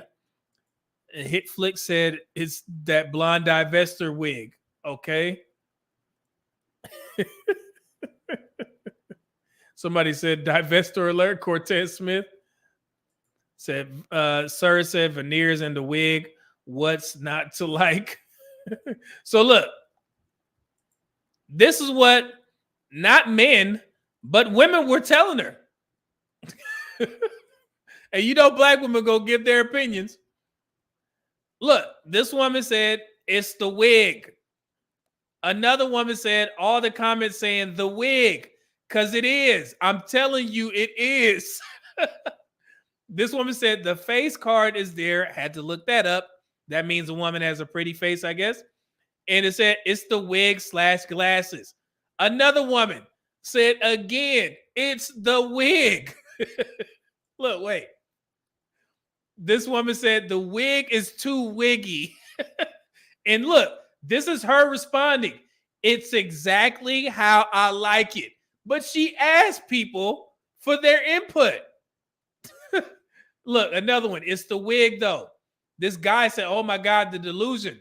You are not unapproachable. Put it to the test. Switch hairstyles and let's see.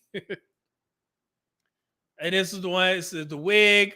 It's the hair. It's the hair, sis. Don't take it to heart. You are beautiful. I think it's the hair.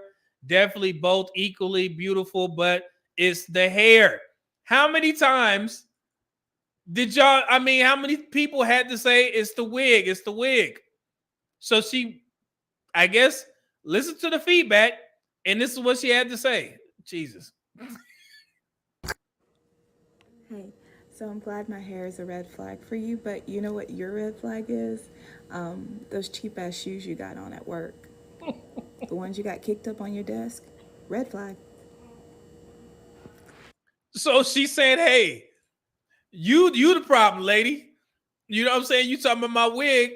You know, you got them cheap shoes on. So she, I guess she don't, she don't care. So, okay, let's listen. Here we go.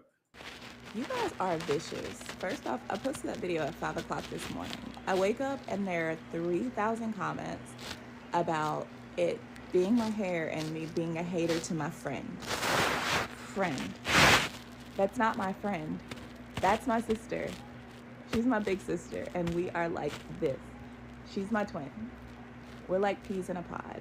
So I would never, ever hate on her or feel some kind of way about her. She's absolutely beautiful inside and out. She's a God-fearing woman. She's such a great woman. It's just a joke that we have. I know that I look unapproachable. She said, she said, I know I look unapproachable. So she just did that, I guess, for engagement.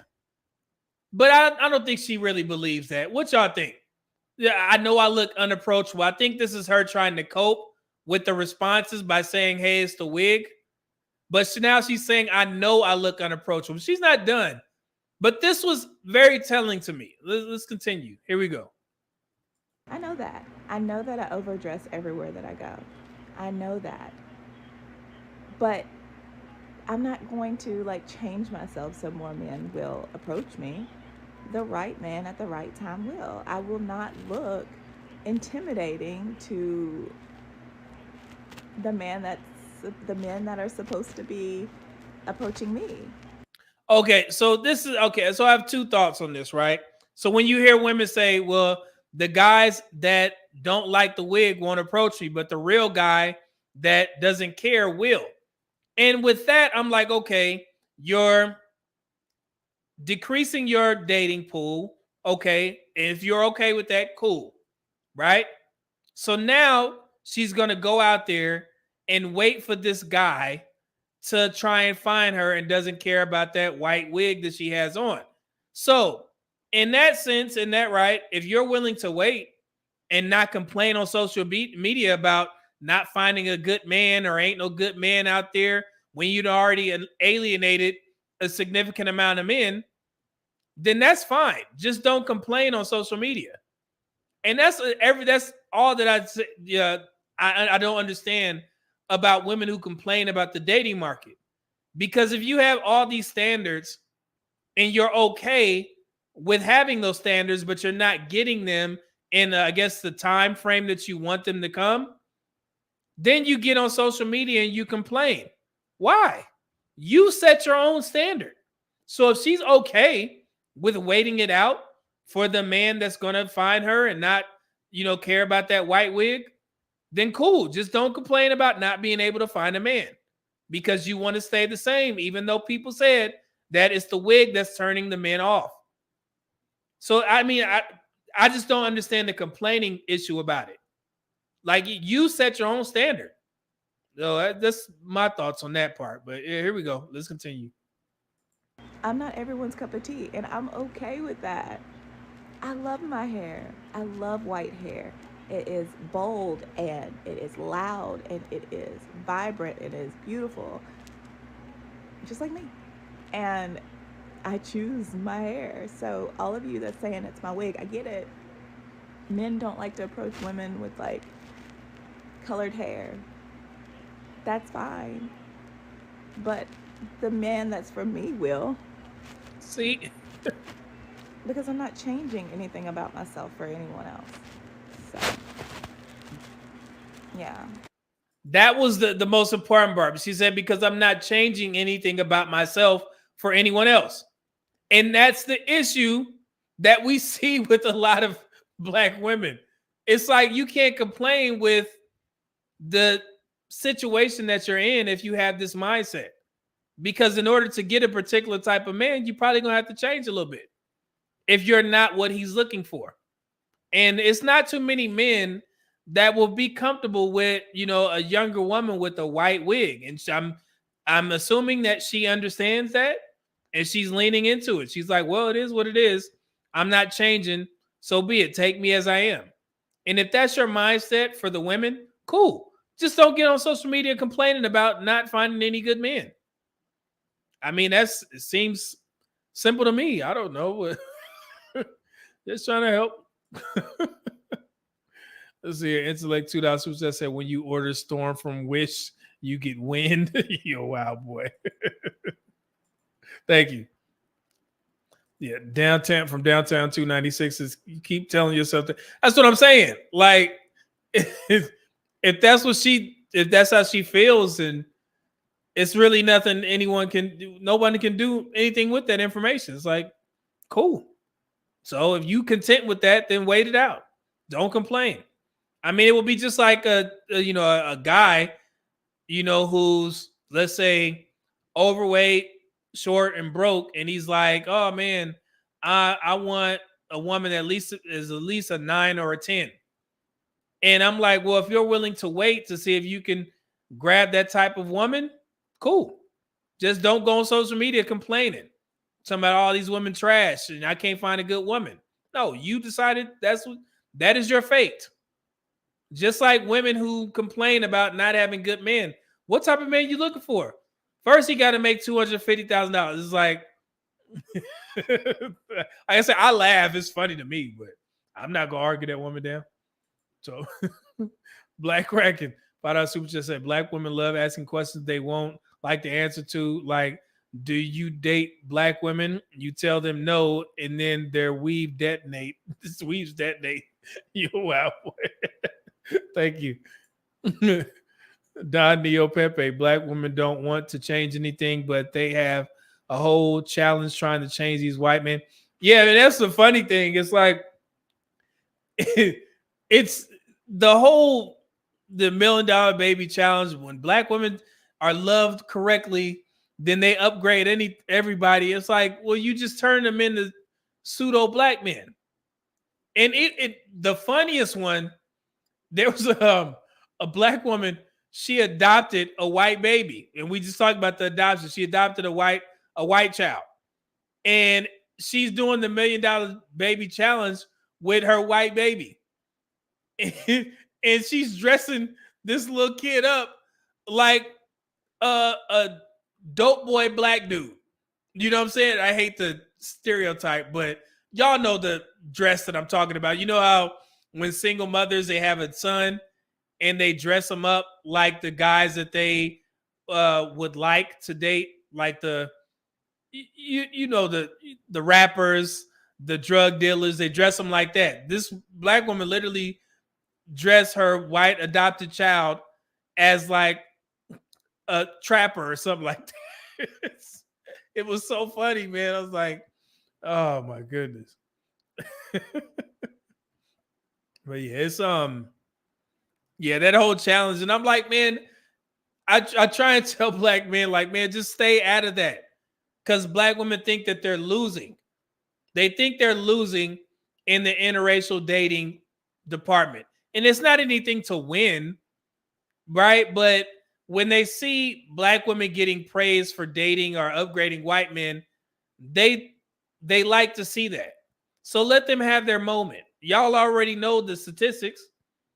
This rarely happens. But black women, they get some sort of, it's like corn to them to see a black woman with a white man, and they're on social media. They may have some pictures of going on trips. A lot of black women like to see that because they think that black men are the ones that are, doing the most in regards to interracially dating. So when they get a chance to throw this type of movement into black men's face, because I see a lot of women say, oh, black men are mad, and it's like, no, they're not mad. It's the fact that I think most black men know the truth. Like, yeah, this don't rarely happen, but if y'all got a little movement, challenge, cool, enjoy, and keep it moving. So here's what it is. Benny from Boston with the 999 Super Chat says, shorty with the white wig kind of gives me divester vibes. Brothers probably picked up on it. Yeah, and it may be true. Like I said, and even then, divestors, like, they have their movement. They're trying to do what they need to do. It is what it is. They gotta figure out if it works for them. So Cortez Smith said, we don't make interracial dating a competition. Black women made it a competition in 1973. Shout out to the Francis Cress Wilson, LOL Media Man. And like I said, it's not really a big thing. It's only a big thing when Dr. Umar goes viral and he'll spew out that false information. I just seen one video where Dr. Umar literally said on another black man's channel, he said that black men marry outside of their race at the highest rate, even when you combine all of the other races together. So basically meaning when Asian women marry out, white, Hispanic, you put all those together, black men are still leading. And that's a lie from the pits of hell. We all know that it's white men, Asian men, or white men, Asian women, white men, Hispanic women. But Dr. Umar is going on everybody's panel saying that black men, marry out the most because he's trying to placate to his audience, his paying audience, black women. So when black women hear that, they're like, yeah, that's right, Dr. Umar. Here's some more cash. In September coming up close. Y'all remember what I said? That he said that school is supposed to be done and open and fully functional in September. If that happens, I told you guys, I'm going to the school. I'm not playing about that. I frequent the what is it? It's the school is made in like Vermont or Delaware or something like that. I'm always in Maryland. So yeah, I'm going to the school. I'm holding him to his word. That school better be up and running with teachers, kids, all that shit, because that's what he said. So I ain't forgot. Let me get the couple before we get out of here. Pooh Man say he did no research. He's just saying anything. Yeah, man, it's wild. I can't. And I told you, I get upset with the black men on these damn shows because they don't know how to give pushback when Dr. Umar comes on. They won't do the research because there's going to be a talking point. It's in particular the one that I saw where he said that the guy, he asked the question, let's talk about black men and white women marrying. I'm like, brother, if you're going to ask a question like that, how about you do the research because you know Dr. Umar is coming up there and he's going to say that. So you should have been up there, because Dr. Umar actually referenced the Loving versus Virginia case. That was a perfect time for that host of that show to be like, wait, before you move forward, you mentioned Loving versus Virginia. Who started that movement? And that would have forced him to say it was started with a black woman and a white man, right? To set the table. And then when he went into his diatribe about black men being married out the most, the host could have been like, no, let me correct you right there. According to Pew Research and the Census Bureau, whatever, blackdemographics.com, it says here that white men, Hispanic women, white men, Asian women marry out the most. And black men are literally right here at the bottom. So that's not true. He could have said that, but he didn't do his research. So now that message gets out there, black women hear it, and they pay Dr. Umar more money because they like to be pandered to. And this is the continuous cycle that the black community goes through. We just seen Jaleel White get married. Why the hell did every black social media page post that? Because they know that it's going to get engagement from the black women who go on there. Either they're going to be pissed off, talk about black men, or they always date white women, or it's going to be the large contingent of black women who are trying to convince themselves that they're unbothered. And both drives engagement. So they do it on purpose. Even the black women who say that they're unbothered, they're commenting, I'm unbothered. And these pages know how to get black women's money, or, to get their attention. Just post a black man with a white woman and it's gold. It's the easiest playbook. The simplest playbook, mind you. It's sad, man. And there's another grift going on right now. They got black women. I just found out about this. Some of the women who all their content is about male hate or black men hate, they all have husbands. And they're telling single women to hate men and hate black men, but they all have husbands. And it's like, and people were like, man, I went into the wrong business. I should have just started doing that, lying to black women to get paid. And a lot of people have caught on, like, yeah, it's a lot of money in, selling black women relationship trauma. And I wish I could say that I'm lying, but it's true. It's on TikTok. You can see it right now. Some of the biggest male hate female content creators are actually married, but they're telling women to not like men. It's crazy. It's wild out here. So it is wild. Patricia said no one wants to comment on the fact that he has a child from a previous relationship. You got 2 kids by 2 different women.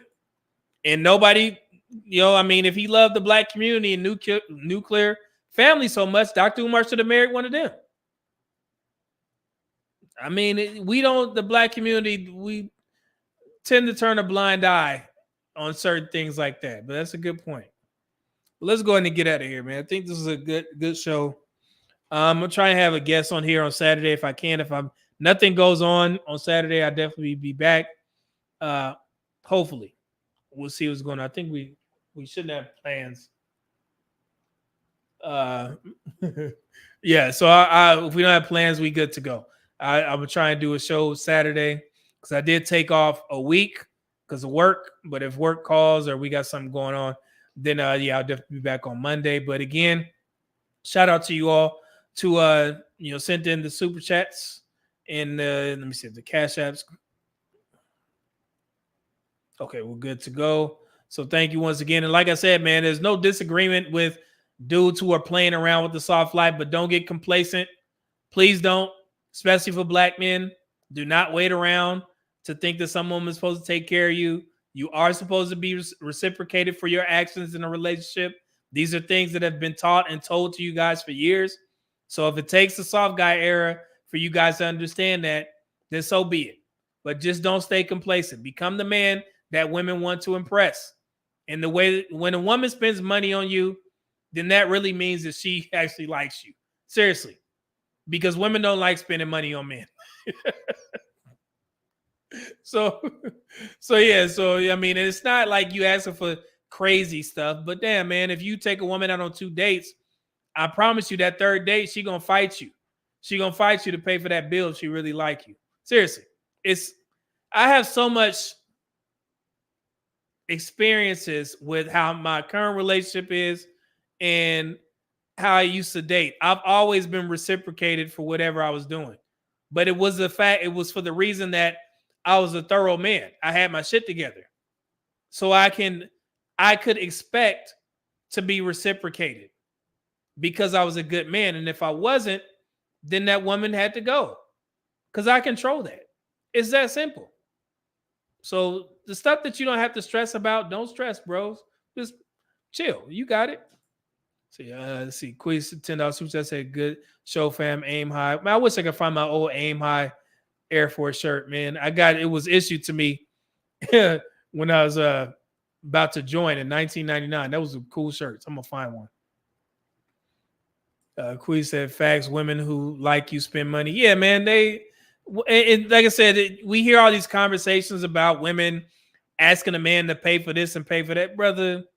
Once you unlock that, that level on that woman, man, she gonna do everything she can to impress you because she want to stick around because you're treating her well, and you doing what you need to do. You opening doors, you paying for the first couple of dates, and doing what you need to do. Be a gentleman. Don't treat her bad.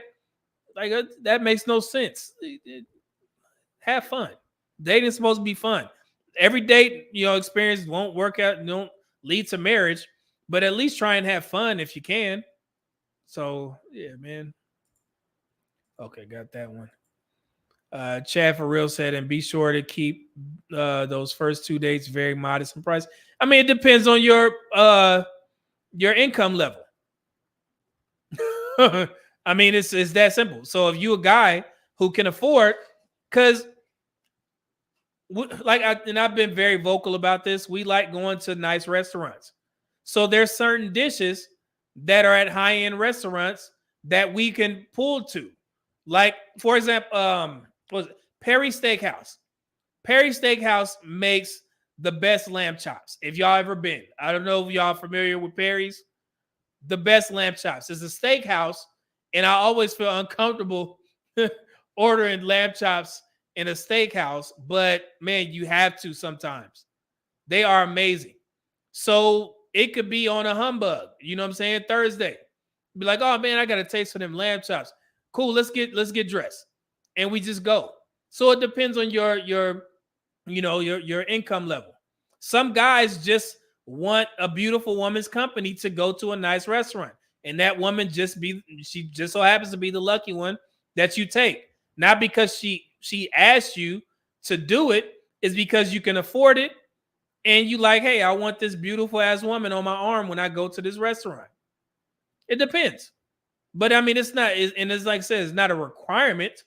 But if you want to go somewhere and you like certain things, then you go ahead and you can pay for it. You can afford it if you can afford it. But if you don't, and you just want to go to Cheesecake Factory, go to Cheesecake Factory. Cheesecake Factory is amazing. You know what I'm saying? I guess, but like I said, in New York, it's a little bit different. Y'all got so many different mom and pop restaurants. I mean, if you've been living there, going to Cheesecake Factory is basic. You need to be able to find a spot that's, some niche restaurant. Oh, you got to try, like I said, you got to try this pizza or this seafood restaurant here, you know what I'm saying, in Brooklyn. Same thing in Houston. There's places here that, I mean, you don't even have to go to a chain restaurant. They got food places there. I mean, it's amazing. So I'm trying to help y'all out, man. And that will save you some money too. The food will probably be better and it will save you some money. Yeah, let me take my advice on that. So Chad for real. Okay, got that one. Chad for real said, I agree. I just like to keep the first day simple. After we become serious and she proves herself, then she'll get special treatment. Yeah, and I mean, hey, move if that is working for you on the dating market, continue, brother. And I heard a lot of people saying that I don't like to go on movie dates for the first date because we can't talk. Like, brother, you can still go on movie dates. Have y'all been to the movies recently? We got these places out here called Star Cinema 6. Have y'all heard of these? My folks in Texas. Have y'all been to these new theaters where they got the reclining chairs and you can order adult drinks and eat food? I mean, shit. Go to that damn movie, man, and have you a good time. And if you need to talk, go to the lounge area and have yourselves a drink and talk. But man, it ain't too many women that's turning down a nice movie date. Like, come on, man. Like we put too much on this date. We want to talk. Like, man, shut up. Y'all been talking, on the phone. You can go see a movie together and go eat some good food and get drunk. Next thing you know, she may slide into your reclining seat and be cuddled up with your ass under that blanket. You don't want that? Like, y'all don't know about this? Like, damn, man, it's like I'm talking to a brick wall with some of these guys in these RP spaces. Like, shit, make it comfortable. Go to that damn movie theater. She's it's getting cold. She slide up under you. And 9 times out of 10, she probably gonna go to sleep. That's a good sign too. A woman feel comfortable enough to go to sleep on your chest. Smell all that good cologne. You get to hold her, what I'm saying, rubbing her back and shit like that. Y'all, man, maybe I'm just, y'all want to call that soft? I don't know, man. I just love, treating my woman well. I don't know. That may be foreign these days. I don't know. So shit. Goodness. IQ has said movie tavern where I'm at. You can order a whole meal from your chick. Yeah, man, they come around. Goodness gracious. Now, see, I didn't got hungry and I'm on a diet. Shit. Strength is law. Fight us. Who just said, salute me to man in chat. Hope all is well, brother. Yeah, man. Hope all is well with you as well, brother. Thank you. Good to see you here, man. And thanks for the super chat. Rad Talk says, sounds like Icon movie theater. Yeah, I mean, they got names for all of them. So, shit. Patricia said you have some fantastic ideas for these guys. Well, yeah, I mean, I just hate to see some of this stuff. It bothers me because I know that a lot of guys are going to lose on the dating market with some of the advice that some of these men give y'all. And when I bring it to y'all attention, y'all be so ingrained into believing that. But I'm like, that shit is not going to work in the real world. You could be a good man, but you could simply be nice to her. You can be a dangerous man, but simply be nice to the woman that you're dating. Why not? I mean, damn, you know what I'm saying? Like, shit, you can hold a hand, in public. That's a good sign. Y'all walking up the street on the first date and she holds your hand. That's one of the greatest things that I remember from my dating experience with my girl. We was in Georgetown, and if you guys been to the DMV, we went down to Lucky Strike. I think it was Lucky. No, was it? It was either Lucky Strike or Pinstripes. It's like a little bowling alley thing or whatever. And around that area, in that DC little area, they have cobblestone. It's cobblestone, pavement. And she was wearing heels. So, you know what I'm saying? She grabbed onto me and held my arm or whatever, and she didn't let go. And I was joking. I was like, look at you trying to act like we a couple and shit. You know what I'm saying? She started laughing or whatever. And she was just, holding on to my arm. And I was like, yeah, you know what it is. You know what I'm saying? I'm going to marry you. But yeah, I remember these things. You know what I'm saying? And that just brought us closer together. Like, just see small things, man, that I think a lot of guys miss in these spaces because y'all trying to be too alpha macho. Like, brother, I go to the gun range too. You know what I'm saying? I used to be a massive combative trainer. But I also will sit there and smell perfume with my girl while we in the store. If she want to get something, smell this one. That's me. I hold when she goes shopping. I hold her bags, hold doors open, pull out chairs. I stand up when she has to excuse herself from the table. I mean, why wouldn't I, man? I'm happy. I'm gonna be hard. No, man, I can't do that.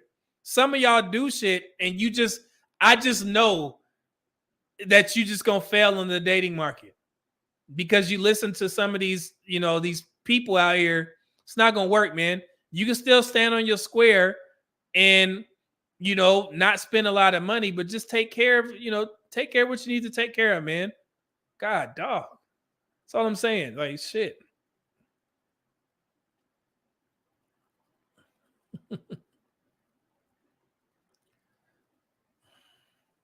Yeah, man. It's just the losing. Goodness. Yeah, it worked. You know what I'm saying? Patricia. It sure did. Yeah. What young Miami say? Real bad. That's what she say? Yeah. Yeah. She got me. So- oh man, and that's reciprocation. Like, brother, I mean, I know she's more of a stickler on the finances than me. She work in finance. She got degrees in finance. So you really think I'm worried about her breaking the bank? It ain't gonna. I can promise you this. It ain't gonna never be a time where I'm gonna get an email from a transaction that's gonna be a significant amount of money without her, thinking about it first, or we talking about it. I don't worry about shit like that. In the real world, that shit don't happen, man. Goodness gracious. I don't know. All right, but I'm just a old head, who's trying to understand the soft guy era, I guess. I get these last two. Strength is also never too tough for chivalry. Like, God, dog. Like, man, all these women ain't out to get you. And if they were, you control it. So at that point, so what? You asked me for $500 to go shopping and I just met you. Good day to you. Cortez, like, I'm like, oh, why be around the woman we can't be nice? That's what I'm saying. Like, man, you chose this woman to be around. You know what I'm saying? Like, y'all mad? Shit. Goodness. Cortez Smith says, dudes be online telling dudes to maintain masculine frame, which means never to be nice to women. And that's not even what masculine frame even means. It's typically used when you're around other men, maintaining your masculine frame, not with women. Like, she know you a man. She like you. She with you, brother. You good, man. You know what I'm saying? Jesus. Raymond Forte. Raymond, I got your DM. There's a bunch of them, man. I looked at your page, brother. I seem like you're heavily into the church, man. I want to get you on the show so you can discuss some things and some questions for the panel. I'll reach out to you, man. He said, "There's nothing wrong with being kind to a woman. Just don't be a pushover." Yeah, and that's easy for you to. That's easy for men to decipher. Like, what being a pushover is. Like, damn, and you may need to check somebody. So, shit. Yeah, discernment, strength is law. Cortez Smith said they misuse masculine frame just like they misuse the alpha word. Yeah, man, it's just I don't know. Raymond Forte said, "Yes, sir. Let's talk." Okay, cool. Yeah, I got you, man. Yeah, this brother heavily into the church. I think are you a pastor or a preacher or something like that? So yeah, we need because I know a lot of people ask some questions because I used to do the reviews on the Dear Future Rifey show. And I actually want to get you on here so we could discuss one particular show from that podcast. I think you would be the resident expert on that. I got you. I definitely reach out to you. So yeah, so let's get out of here, man. I know we've been saying I'm gonna go. I gotta eat and I'm gonna chill and watch some of this game. And hopefully we can start the Invincibles yet from before, but yeah, we're gonna finish that up. So oh, and just an update. I did finish I finished the Iron Claw movie. Yeah, it was pretty sad. All the brothers passed. The end was sad when they made like a little scene where he met his older younger brother who passed when they were young. Yeah, it was a sad story, man, but it turned out, kind of good in the end. The lone brother that ended up surviving, he, they all took care of the whole family together. I was like, man, that was some sad foolery. Oh yeah, so yeah, see, Raymond Forte said, "Yes, sir. I'm a former senior pastor looking for." Okay, cool. Yeah, so you up on it, brother. I got you. Let's see. Vince G said, "Hey, media man on the golf course. Just tuned in to check you out." Yeah, I was just out there, man. I got a video because I just had some traction work on my back, and this is my first time being out there. I had my chiropractic appointments, so I went back out there. I'm a little bit stiff still. Vince G. But I was out there, man. Hold on, I'll show y'all. As you, when you still like, I'm better than, I'm average now, but I'm still learning, especially with my wedge work. So I always have to do videos, and I'll send them to my trainer to review because I'm not getting enough torque because I got to get my back loosened up a little bit. So, I mean, I know this is golf talk. I'm sorry, guys. But yeah, so it's golf is a very important sport of mine. So here we go.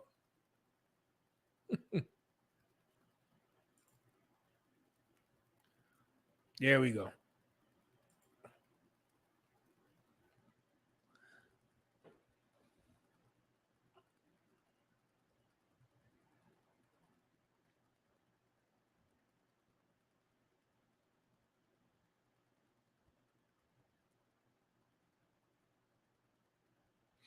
So my trainer, okay.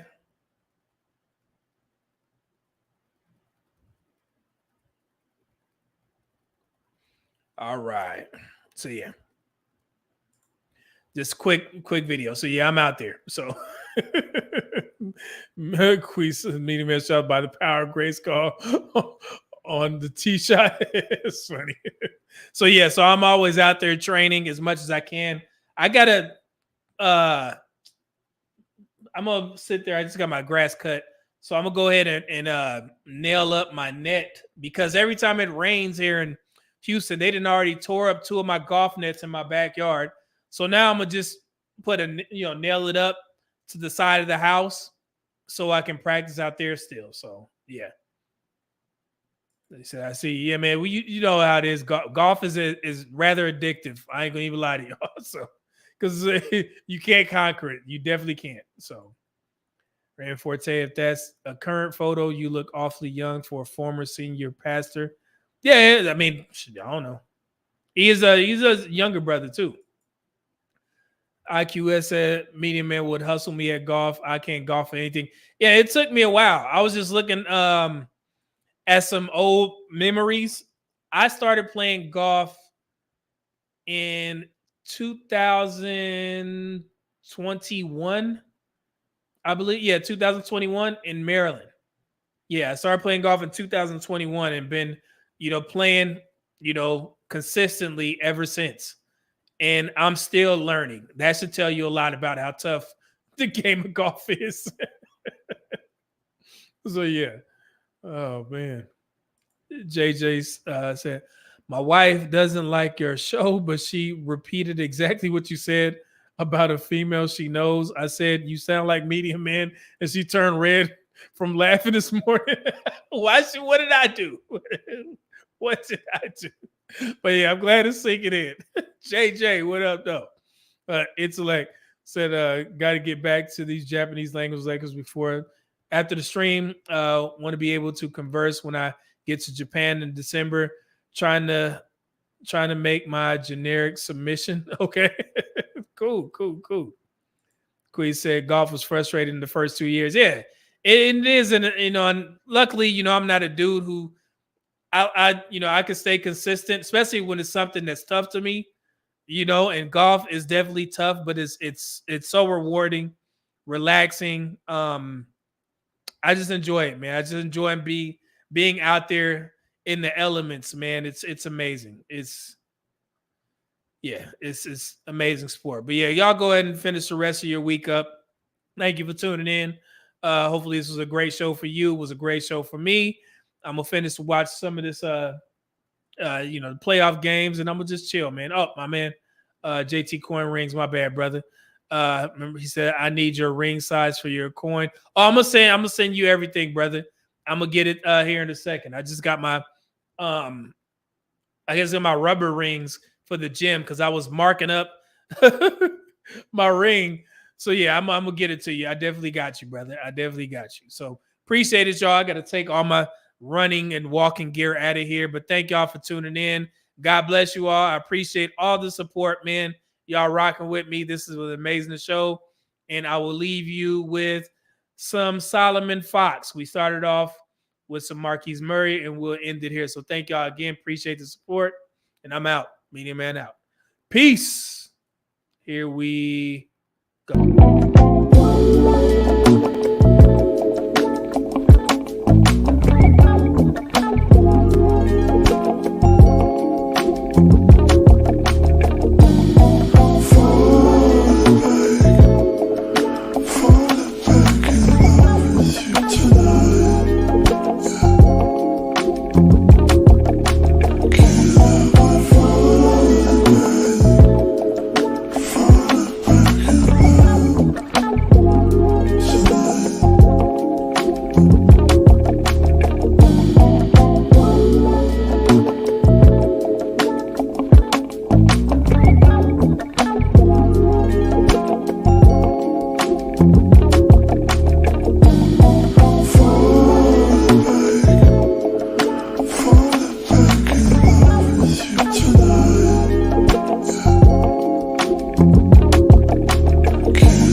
You're so fine, and I